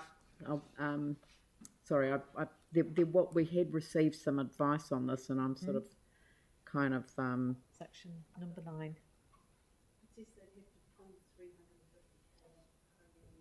Yeah, so the program is partway through delivery with the new bins already purchased for installation. As requested previously, we've halted removal of all the remaining bins until the program is complete. This is hurting the park's maintenance program as we're having to cover maintenance costs of 2 regimes. If halted, we require an additional 350k OPEX savings to be reversed and put back into the budget. The program has been very successful to date with community feedback almost at nil now. We continue to engage with interested members of the community re additional bins for the second phase relating to location and placement within parks. Completion is anticipated for this June. So it's not, the timing's not right either. So I'll put the motion. All those in favour say aye. Those opposed say no. Aye. No. That is lost. So that is the conclusion of the amendments, and it's got to 5 o'clock, so I now have to move the amendment about extending the time. So have you got the... Sorry, I haven't... Or can I just adjourn the meeting? Do you want to take a break? Yes, we need to, so that's okay. So we'll adjourn the meeting while the council staff work up the rates impact of the changes that we've made. Is that right? That's the process now? Sorry? She needs 30 seconds. No, but I have to take an adjournment now rather than, yeah. But how long do I have to adjourn? 10 minutes. I have to adjourn for 10 minutes, so we'll adjourn for 10 minutes, back at 5:10. The boss, so... So, would you like to remind us that I think that we had in budget for this particular year an increase, average increase of 4.97%. So, what have we done to the proposal? So there is still one that we haven't decided on, which was the swim fees. So we need to do that. So with that, so you're right. So the LTP had 4.97. We are at this stage at 4.95%. But we still do have one amendment there that we haven't done, which is the swim fees proposal, which would move it to 4.96 if that gets passed. 4.96 if Correct. that one, because so that's the one I mentioned before about the swimming fees, which now I'm regretting doing it this way because it would have been easier, but anyway, we'll get to it. And the other thing is that, I think this is...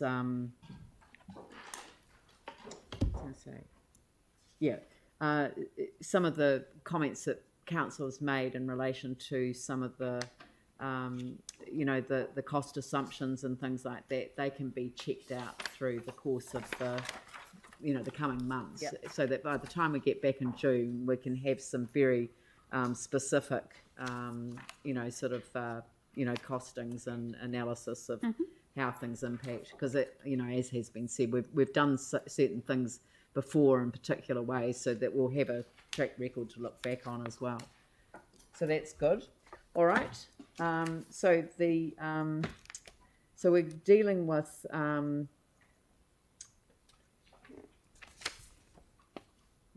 to 5. Yeah. No, we haven't. We've done the amendments. Yeah, now you're doing the matters in the resolution. Yeah. So now we do 1 to 5, and if we could just, could someone get my phone for me? Do you want to pass it me? I can see that I know. I wouldn't be doing that otherwise. Yes. I'm going to 2G. So number 1 is a noting one on audit and risk, and then the subsequent one. So 2 is the operative one. So I'll deal with that separately. So I'll deal with 1 through to. Can you scroll down, please? I'll do 1, 3, and 4, and 5. So 1, 3, 4, and 5. So I'll put those. All those in favour say aye. Aye. Those opposed say no. That's carried. Excellent. And now we come to number 2, and I'm going to put G1 separately. So I'll deal with that first, which is the increase in children's swim fees, including lessons. So if you support that, then the children's swim fees will be increased in line with other increases. And if you don't want that to happen, then you vote no. So all those in favour say aye. Those opposed say no. No. That's lost. So the swim fees will not be increased in the draft. So G2 will need to change then in light of that. No, it doesn't.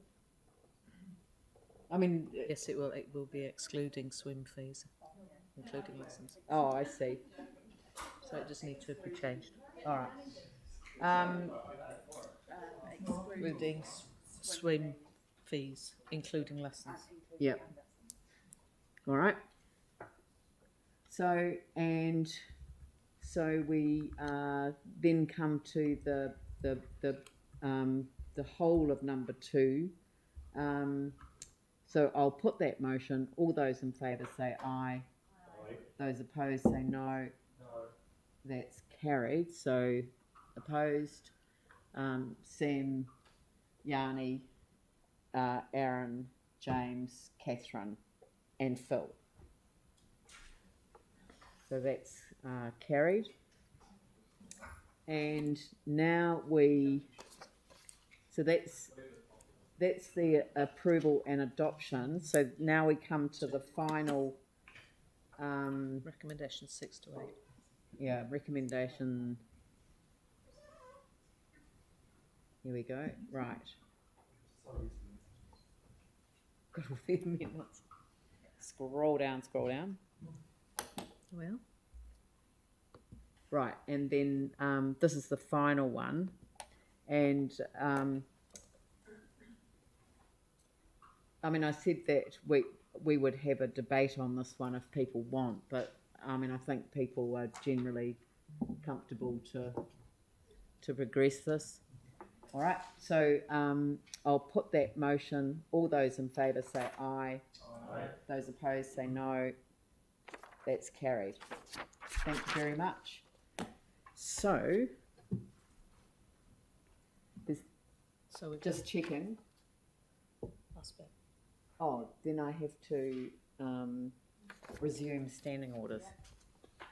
Right, I move that we resume standing orders, and seconded by Andrew. I'll put that motion. All those in favour say aye, and those opposed say no.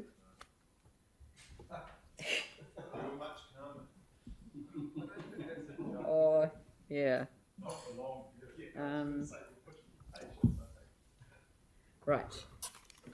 Kia whakaerea te tapu, kia wātea ai te ara, kia turuki whakataha ai, kia turuki whakataha ai. Homie, hui, tai pie. Thank you very much. I declare the meeting closed.